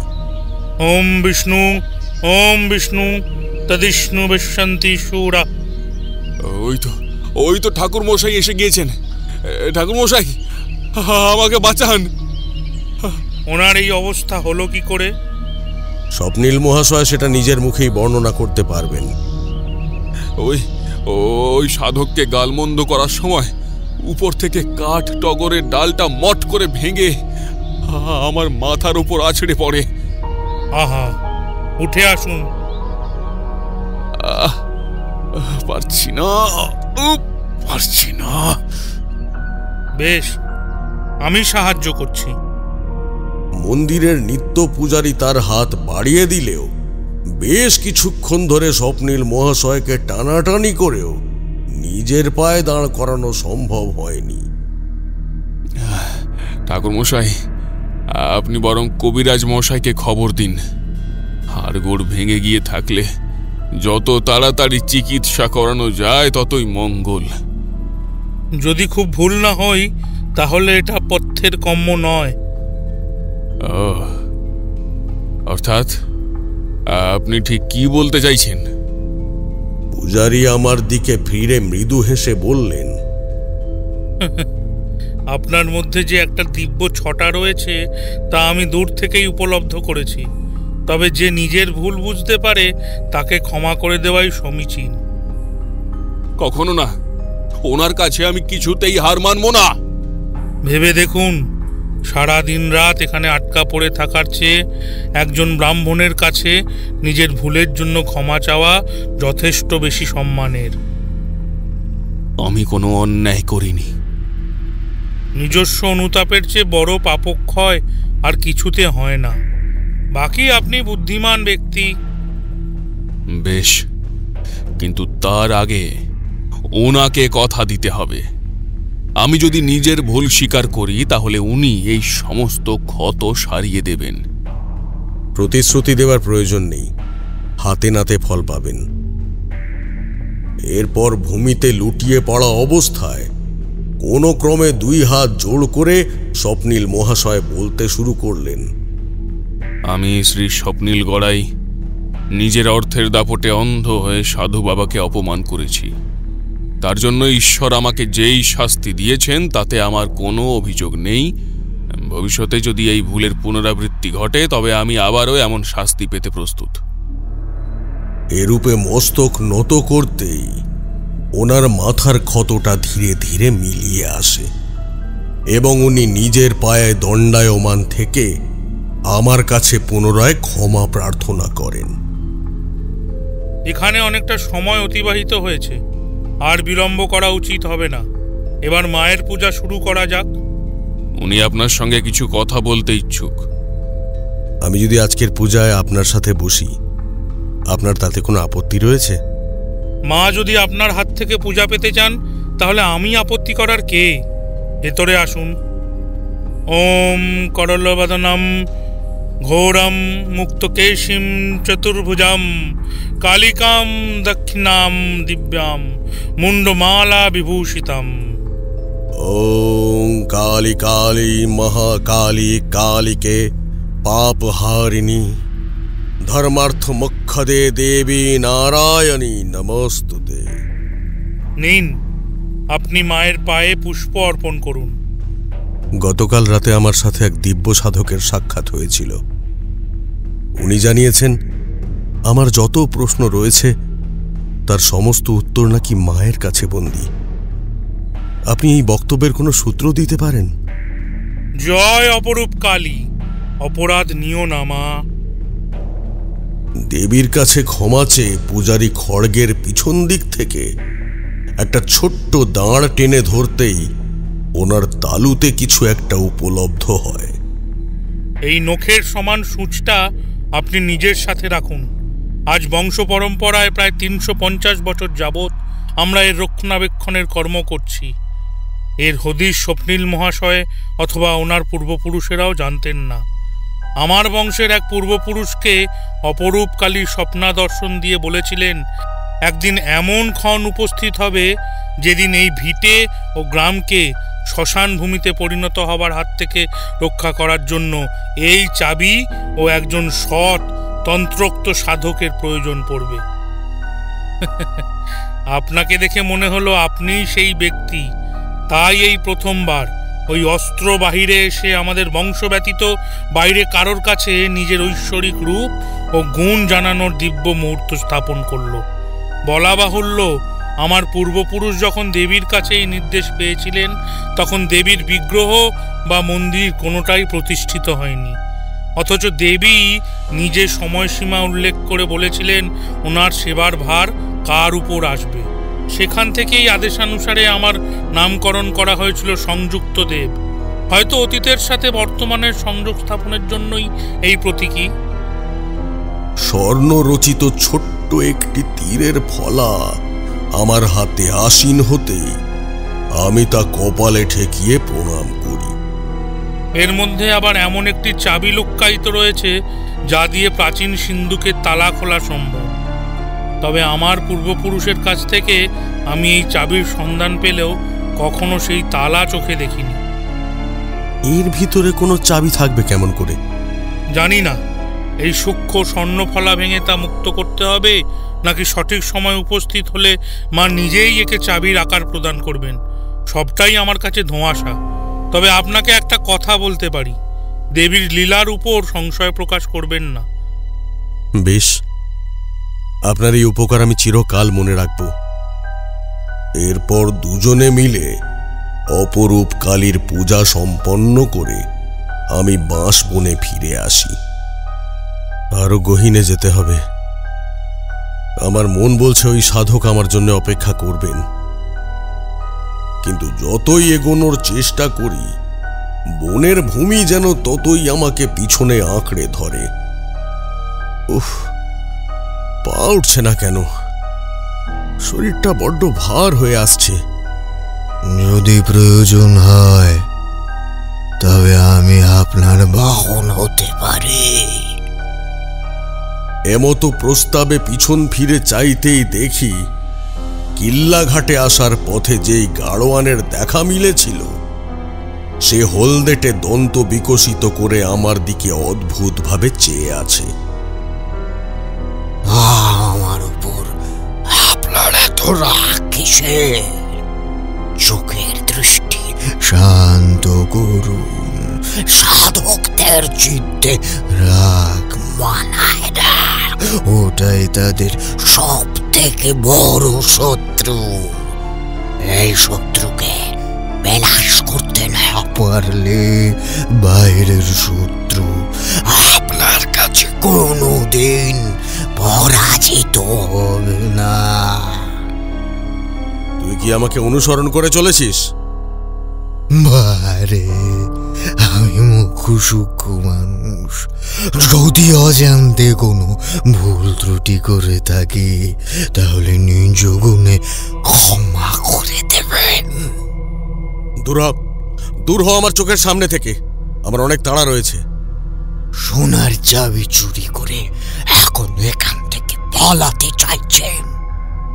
তুই কেমন করে জানলি যে আমার কাছে স্থাবর অস্থাবর কি আছে?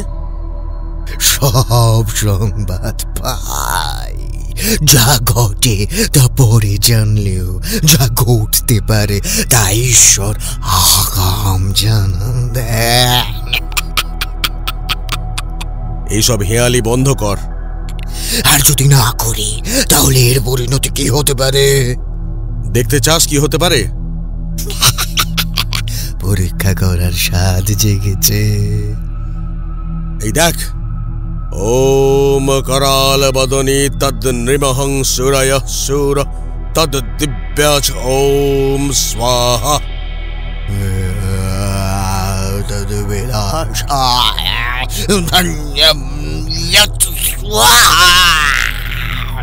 এই মন্ত্র তুই জানলি কেমন করে? কোনো সাধারণ ব্যক্তির পক্ষে তো এই মন্ত্র উচ্চারণ করার ক্ষমতা থাকার কথা নয়। কে তুই? কি তোর পরিচয়? আপনি যে পরিচয় প্রদান করবেন সেটাই আমার সত্যতা। না না না না, আমার কাছে সবকিছু এমন আবছা হয়ে আসছে কেন? মাথায় জোর দিন, যদি কেউ অপরূপ দেবীর দৃষ্টি সহ্য করতে সক্ষম হয় তবে সেই যুবক আমার ধাঁধার কাছে পরাস্ত হয় কেমন করে? আমি কিন্তু উত্তর না পেলে সবকিছু ধ্বংস করে দেব। বেশ, সেই চাই থেকে নতুন করে জন্ম নেবার মতো শক্তি আমি রাখি। ওম নমো নমঃ তদ্বানেশ্বরায়, ওম তদ্বিনাশে স্বাহা। এই বলে আমার ডান হস্ত প্রশস্ত করে সেই বান গাড়োয়ানের দিকে নিক্ষেপ করতেই সে বিচলিত হবার পরিবর্তে আরো বেশি শান্ত হয়ে জবাব দেয়, সাধু সাধু, এই মন্ত্র রোধ করার শক্তি সত্যই আমার নেই, তাই তোর কাছে নতি স্বীকার করলাম। এরপর আমার চোখের সামনে ওই বানে দগ্ধ হয়ে গাড়োয়ানের রূপ পরিবর্তিত হয়ে গত রাতে দেখা সেই দৈবিক সাধকের ছটা দৃশ্যমান হয়। সাধু বাবা, এটা আপনি? এ আপনার কেমন পরিহাস! তাই তো ভাবি, একজন সাধারণ মানুষের জিহ্বা থেকে ধৈর্য, বিদ্যা, জ্ঞান সম্পর্কিত এমন তত্ত্বের কথা অনর্গল নিঃসৃত হয় কেমন করে? আমার পরীক্ষায় তুই যথাযথ অর্থেই উত্তীর্ণ হয়েছিস। আগামীকাল তোর জয় নিশ্চিত, তবে চোখ কান খোলা রাখতে হবে। প্রহার যে কোনো সময় যে কোনো দিক থেকে আসতে পারে। আমি লজ্জিত, পারলে আমাকে ক্ষমা করে দেবেন। তথাস্তু। পূর্বে যা কিছু ঘটেছে সে সব ভুলে গিয়ে নিজের লক্ষ্যের দিকে এগিয়ে যা।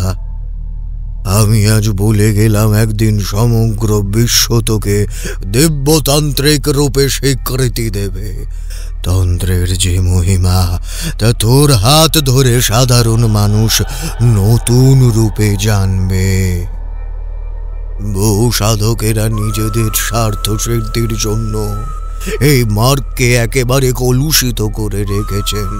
মানুষের মধ্যে তন্ত্র নিয়ে ভক্তি কম, ভয় বেশি। ভয়। এই চাকা ঠিকই ঘুরবে, তবে সত্যের পথে অটল থাকা বড় কঠিন। এর দুই ধার দিয়ে কামনা ও লোভের ধারা বয়ে চলে। সামান্য একটু চিত্ত চঞ্চল হলে এই দুই নদীর মাঝে যে কোনো একজন তোকে গ্রাস করবে, এবং বয়ে চলার নিয়ম অনুসারে কারো করাল গ্রাসের মাঝে নিজেকে সমর্পণ করার পর যদি সেই নিয়মের বিরোধিতা করিস তবে তার থেকে তোকে ক্ষয় সহ্য করতে হবে, অথবা তোকে পুরোপুরি নিঃশেষ করে ছাড়বে। এ কথা আমি সারা জীবন মনে রাখব। আমার যাবার সময় উপস্থিত। আশা করি আমাদের আবার কখনো দেখা হবে। নিয়তিতে লেখা থাকলে অবশ্যম্ভাবী। এরূপে নতমস্তকে প্রণাম জানাতে মাথা উঁচু করে দেখি চোখের সামনে থেকে সবকিছু অদৃশ্য হয়ে গিয়েছে। জয় মা দুর্গা। এরপর সেদিন রাত্রে একবার ঘনশ্যাম মহাশয়ের গৃহে উপস্থিত হয়ে যজ্ঞের জন্যে যা কিছু প্রয়োজন সেই সমস্ত সামগ্রীর একটা তালিকা প্রস্তুত করে তা দুপুরের মধ্যে জোগাড় করার নির্দেশ দিই। সনকার সাথে একাকী আমার কিছু আলোচনা রয়েছে। ঠিক আছে ঠাকুর মশাই, এই ঘরে আসুন। এখন যা কিছু বলবো তা খুব মন দিয়ে শুনবে, এবং কার্য সম্পূর্ণ হবার পূর্বে এই নিয়ে কারো সাথে কোনো আলোচনা করবে না। তোমার দিদির শ্বশুর ঘরের মন্দিরে এমন একটা দৈবিক বস্তু রয়েছে যা কখনো আমার হাতে আসতে পারে এটা কেউ দুঃস্বপ্নেও কল্পনা করতে পারবে না, এবং সেই জোরের ওপর বশবর্তী হয়ে ওই প্রেতিনী এতদিন স্বেচ্ছাচার চালিয়েছে। তবে আগামীকাল সন্ধ্যার সময় যখনও সঠিক স্থানে সঠিক বস্তু খুঁজে পেতে ব্যর্থ হবে, তখন হয়তো ক্রোধের বশেই তোমার দিদি অথবা তার স্বামীকে আঘাত করতে শুরু করবে। কিন্তু তুমি বিচলিত হবে না। যেই ব্যক্তি সেই ঠিকানা অতিক্রম করে অক্ষত দেহে এই গৃহ পর্যন্ত আসীন হবে, তুমি তাকে সঙ্গে করে বাঁশবনের যজ্ঞস্থলে হাজির হবে। যা বলেছি তা মনে থাকবে তো? সনকা ঘাড় নেড়ে সম্মতি জানায়। বেশ, এবার তাহলে আমি উঠি। দেখতে দেখতে সেই রাতটা অতিবাহিত হয়ে মোক্ষম দিন উপস্থিত হয় এবং ক্রমে মোক্ষম ক্ষণ। দরজা খোলো, দরজা খোলো, আমি এসেছি। দরজাটা একবারটি খোলো না, আমার স্বামীর বড় বিপদ। এ কি দিদি, তোমার চোখ মুখের একই অবস্থা হয়েছে? আমি তোর কাছে হাত জোড় করছি, তুই দয়া করে সাধু বাবার ক্রোধকে শান্ত কর। উনি লোভ, মোহ, মায়া, কাম, ক্রোধ এই সব কিছু জয় করেছেন, সেখানে তোমার পরিবারের ওপর উনি কেন ক্রোধাগ্নি বর্ষণ করবেন? সে সবই আমার পাপের ফল রে, সবই আমার পাপের ফল। বিশ্বাস কর, ওই পিলসুদ সংক্রান্ত কিছু ভৌতিক ঘটনা উপলব্ধি করার পর আমি চেঁচে পড়ে তোর কোনো ক্ষতি করতে চাইনি রে। আমি তো জানি আমার সুখের জন্য তুই ধনবান শ্বশুর বাড়ি নির্বাচন করিসনি, কিন্তু তারপরেও ঈশ্বর তোর কপালে এমন কিছু লিখেছিলেন যা কখনোই আমার কপালে ছিল না। শান্ত হও, এভাবে ছটফট করলে যে শরীর খারাপ করবে।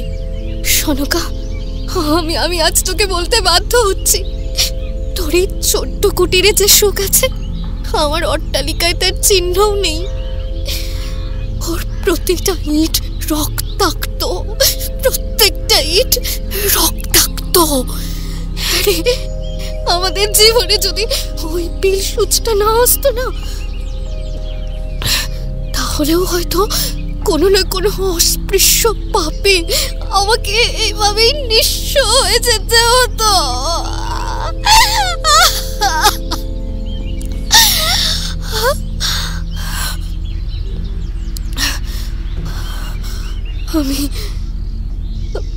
আমি তোর কাছে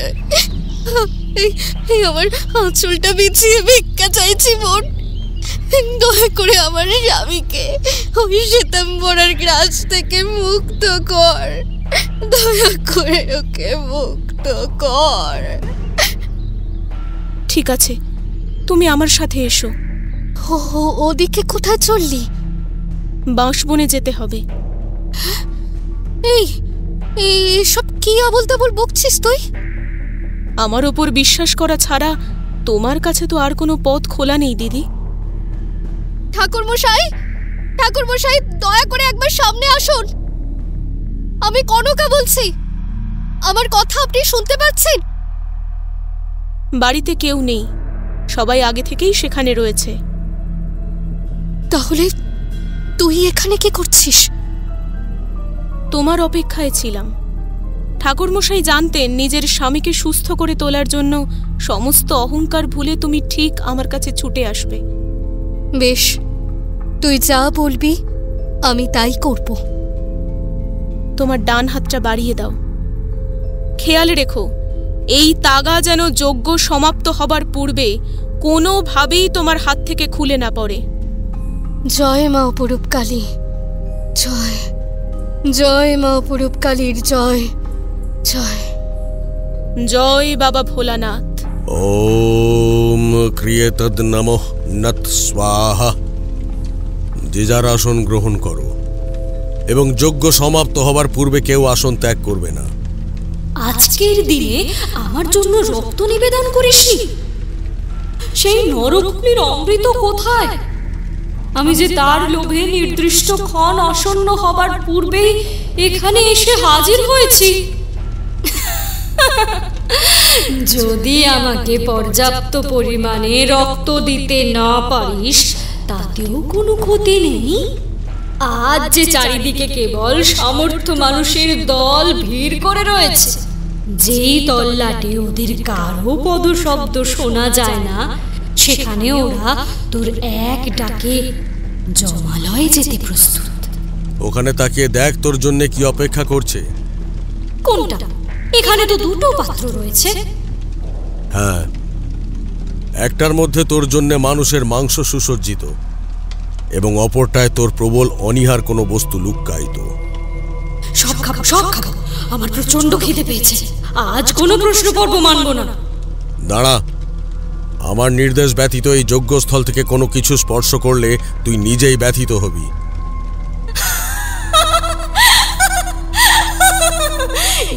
আমি মানি না। এই রূপে শ্বেতাম্বরা তার লেলিহান জিহবা ঝুলিয়ে মিষ্টান্নের পাত্র গ্রাস করতে উদ্যত হলে ওর সারা শরীর একটা দৈবিক তেজে ঝলসে ওঠে।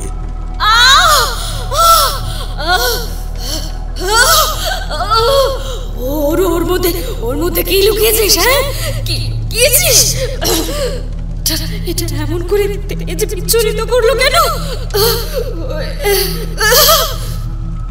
যদিও সেই থরে থরে সাজানো মিষ্টান্নের তলে খুব যত্ন সহকারে স্থান অর্জন করেছে আমার দেবীর পায়ে ছোঁয়ানো আশীর্বাদী পুষ্প। আমার জিভ পড়ে যাচ্ছে। পড়ে যাচ্ছে। আমি তোদের মুন্ডু ছিঁড়ে তার রসদ ভোগ করবো কেমন করে?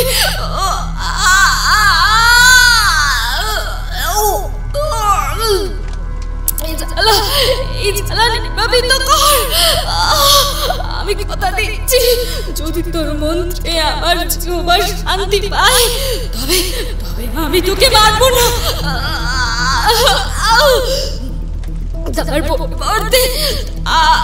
তার পরিবর্তে এখান থেকে যে কোনো একজনকে নির্বাচন করে আজকে তৃষ্ণা মেটাবো।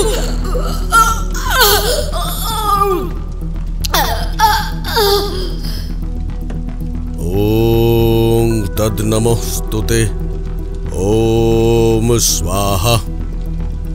এই রূপে শ্বেতাম্বরার চারদিকে একটা লাল বর্ণের গণ্ডি জাগ্রত হতেই ও ততোধিক চিৎকার করতে শুরু করে। কে কোথায় আছিস? কে কোথায় আছিস? আমাকে বাঁচা। হে অপরূপ কালী, আমি তো তোমার দাসী। আমাকে বাঁচাও। ওরা তোমার কাছ থেকে আমাকে কেড়ে নিতে এসেছে। দয়া করে তান্ত্রিকের বাঁধন থেকে আমায় মুক্ত করো। দয়া করে বাঁধন থেকে মুক্ত করো। একদিন তোমার মন্ত্রে আমি নবপ্রেম জীবন লাভ করেছিলাম। আজ বিনা দোষে সেই স্বাধীনতা কেড়ে নিও না। আমি আজীবন তোমার সেবায়ত হয়ে কাটাবো। শুধু এই তান্ত্রিকের হাত থেকে আমায় রক্ষা করো। এবার বল, তোর নখগুলো স্বর্ণ দ্বারা নির্মিত হলো কেমন করে? বলবো না। আমাকে আহ্বান জানিয়ে যে নির্বিচারে পীড়িত করে তার কোনো প্রশ্নের উত্তর আমি দিতে বাধ্য নই, কখনো না। এই লাঠিটার কথা মনে আছে তো? না, আমাকে মারিস না। আমি সব বলছি। জীবৎকালে এক যুবক আমার প্রণয় প্রার্থনা করেছিল। তবে সে যাতে আমার চেয়ে অনেক নিচু বর্ণের হওয়ায় আমি তার ঔদ্ধত্যে ক্রুদ্ধ হয়ে তার নখগুলো সূঁচ দিয়ে উপড়ে দিই। তাই সেখান থেকে অভিশপ্ত হওয়ার সময় আমার নখগুলো চামড়ার সঙ্গে উঠে আসতে থাকে এবং সেই স্থানে দীর্ঘায়ী চির অক্ষয় স্বর্ণ নখর জন্মায়। আর স্বপ্নীল মহাশয়কে এই নখ দিয়েই ক্ষতবিক্ষত করেছিস, তাই তো? না, ওর বাড়িতে আমি যাইনি। ও মিথ্যা কথা বলছে। আমার স্বামী ভর দুপুরে ওর নাম নিয়ে শয্যায় কেঁপে কেঁপে উঠেছে। আর তারপর যখন সবকিছু শান্ত হয়ে আসে তখন আমি বিছানার কাছে যেতেই লক্ষ্য করি আমার অমন সাদা ধপধপে চাদর একেবারে লাল রক্তে ভেসে যাচ্ছে। নখগুলো আগুনের উপরে নিয়ে আয়। তুই কি খেপেছিস? ওতে তাপ লাগলে আমার আঙুল পর্যন্ত গলিত সোনায় পুড়ে যাবে। যা বললাম তাই কর। কিছুতেই না, না না না না, কিছুতেই না, ছাড় ছাড় ছাড়, আমায় ছেড়ে দে বলছি, ছেড়ে দে বলছি, না না না না, ছেড়ে দে বলছি, ছেড়ে দে বলছি, ছেড়ে দে, আমাকে ছেড়ে দে। ওম অগ্নিদেবায় স্বাহা। এই বলে অগ্নিতে ধুনোর গুঁড়ো প্রদান করতেই অগ্নিদেব দপ করে আগুনের হলকা ছিটিয়ে শ্বেতাম্বরার নখ গলাতে শুরু করে।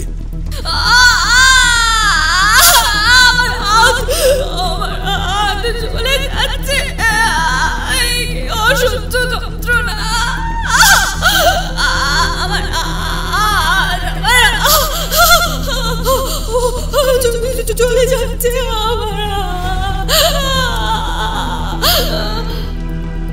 এবারে বুঝতে পেরেছিস জলজান্ত মানুষের চামড়া থেকে কোনো অংশ ছিন্ন করলে তার ঠিক কি বোধ হয়? পেরেছি, খুব শিক্ষা হয়েছে। হে বাবা, তোমায় দয়া করে আমাকে যেতে দে, আমাকে যেতে দে, যেতে দে। এত তাড়াতাড়ি পালাবি কোথায়? এখনো তো তোর রক্ত পাওয়া বাকি। চাই না, চাই না, আর কিছু চাই না, আর কিছু চাই না, চাই না, চাই না। কিন্তু তারানাথ তান্ত্রিক যে নিজের কথার খেলাপ করে না। এবার তাড়াতাড়ি করে একটা পাত্র নির্বাচন করে ফেল। কাকিনি, কোনটা বাজে? কোনটা? এটা খাবো, এটা খাবো, এটা খাবো, এটা খাবো, এটা খাবো। এই রূপে আমি হাড়ের গুঁড়ো হাতে নিয়ে কর্পূর সহযোগে তার খানিকটা অগ্নিতে অর্পণ করি এবং বাকিটুকু সেই পিল সূজের গাত্রে মার্জনা করে অস্ফুটে মন্ত্রোচ্চারণ সেরে নি। আমার অবয়বটা নষ্ট করিস না, ওর মধ্যে আজ লাগলে আমার অপূর্ব রূপ ধ্বংস হয়ে যাবে। ওকে ছেড়ে দে, ওকে ছেড়ে দে। তোরা সবাই মৃত্যুক, তোরা সবাই মৃত্যুক। আজ যদি আমি মরি তবে সেই চিতায় তোরাও জ্বলবি। এতে কোনো ছলনার মায়া নেই। এই রূপে অপর পাত্রের উপর থেকে পর্দা সরিয়ে আমি তাতে সজ্জিত মানুষের মাংস প্রেতিনীর সামনে তুলে ধরি। আমার জন্য তুই মানুষ মেরেছিস? না, শ্মশান থেকে এইটুকু অংশ জোগাড় করা হয়েছে। কে? আমার জন্য মরা মাংস রেখেছিস? ওই দান পোকাতেও কাটবে না। বেশ, তবে পাল উপাধিধারী এই রক্ত গ্রহণ কর। এটা কার রক্ত? কোথায় পেয়েছিস? এই গাঁয়ের উত্তর প্রান্তে এক পাল পরিবারের বাস। আমার কাছে গড়াই ও দাস পরিবারের বিপদের কথা শুনে পালবাড়ির কর্তা আমায় নিজ রক্ত দিতে উদ্যত হয়েছিলেন। এই হলো তার উজ্জ্বল প্রমাণ। ওটা সরিয়ে ফেল, আমার কিছু চাই না, আমার কিচ্ছু চাই না। এরপর সেই রক্তের মধ্যে অপরূপ কালীর কাছ থেকে প্রাপ্ত মোক্ষম অস্ত্রটা প্রদান করি এবং চোখের নিমেষে রক্তের ছটায় তার নিজের বর্ণ ও আকার বদলে একটি চাবির রূপ ধারণ করে।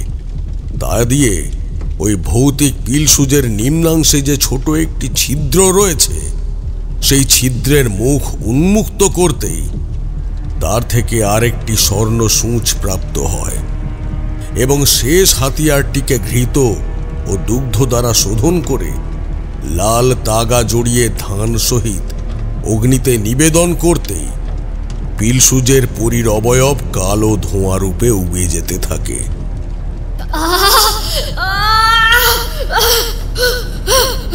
আমার কষ্ট হচ্ছে, আমি কোথাও যাব না, এই নবজীবন আমার প্রাপ্য। তারানাথ, তোকে আমি ছাড়বো না। কখনো যদি এই শক্তি পুনরুজ্জীবিত হয় তবে সেদিন তোর জীবনের শেষ দিন হবে। এরপর দমকা বাতাসের দাপটে সমস্ত হুঙ্কার কোথায় যেন মিলিয়ে যায়। যজ্ঞের আগুন নিভে এলে তার থেকে সকলে ভস্যের তিলক গ্রহণ করে মায়ের উদ্দেশ্যে প্রণাম জানায়। কনকা, পরবর্তী অমাবস্যায় অপরূপ কালীর সামনে 5টি ফল বলি দিস, দেবী চেয়েছেন। যথাজ্ঞা সাধু বাবা। এই ভস্য নিজের খুঁটে বেঁধে নে, গৃহে গিয়ে নিজের স্বামীর ক্ষততে লাগিয়ে দিলে বিষ কেটে যাবে। জয় অপরূপ কালীর জয়। জয় তারানাথ তান্ত্রিকের জয়, জয় তারানাথ তান্ত্রিকের জয়। পরের দিন যদিও সকল কার্য সম্পন্ন করার পর স্বপ্নীল মহাশয় খানিক সুস্থ বোধ করায় নিজে আমার সাথে ঘনশ্যাম মহাশয়ের গৃহে দেখা করতে আসেন। ভিতরে আসতে পারি?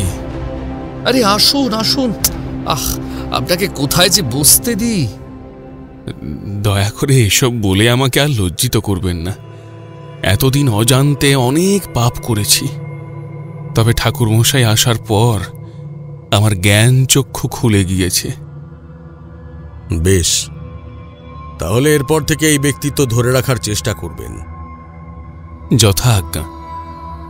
ঠাকুরমশাই, আপনার জন্য এইটুকু সামগ্রী এনেছিলাম, আপনি যদি তা গ্রহণ করেন তবে ধন্য হব।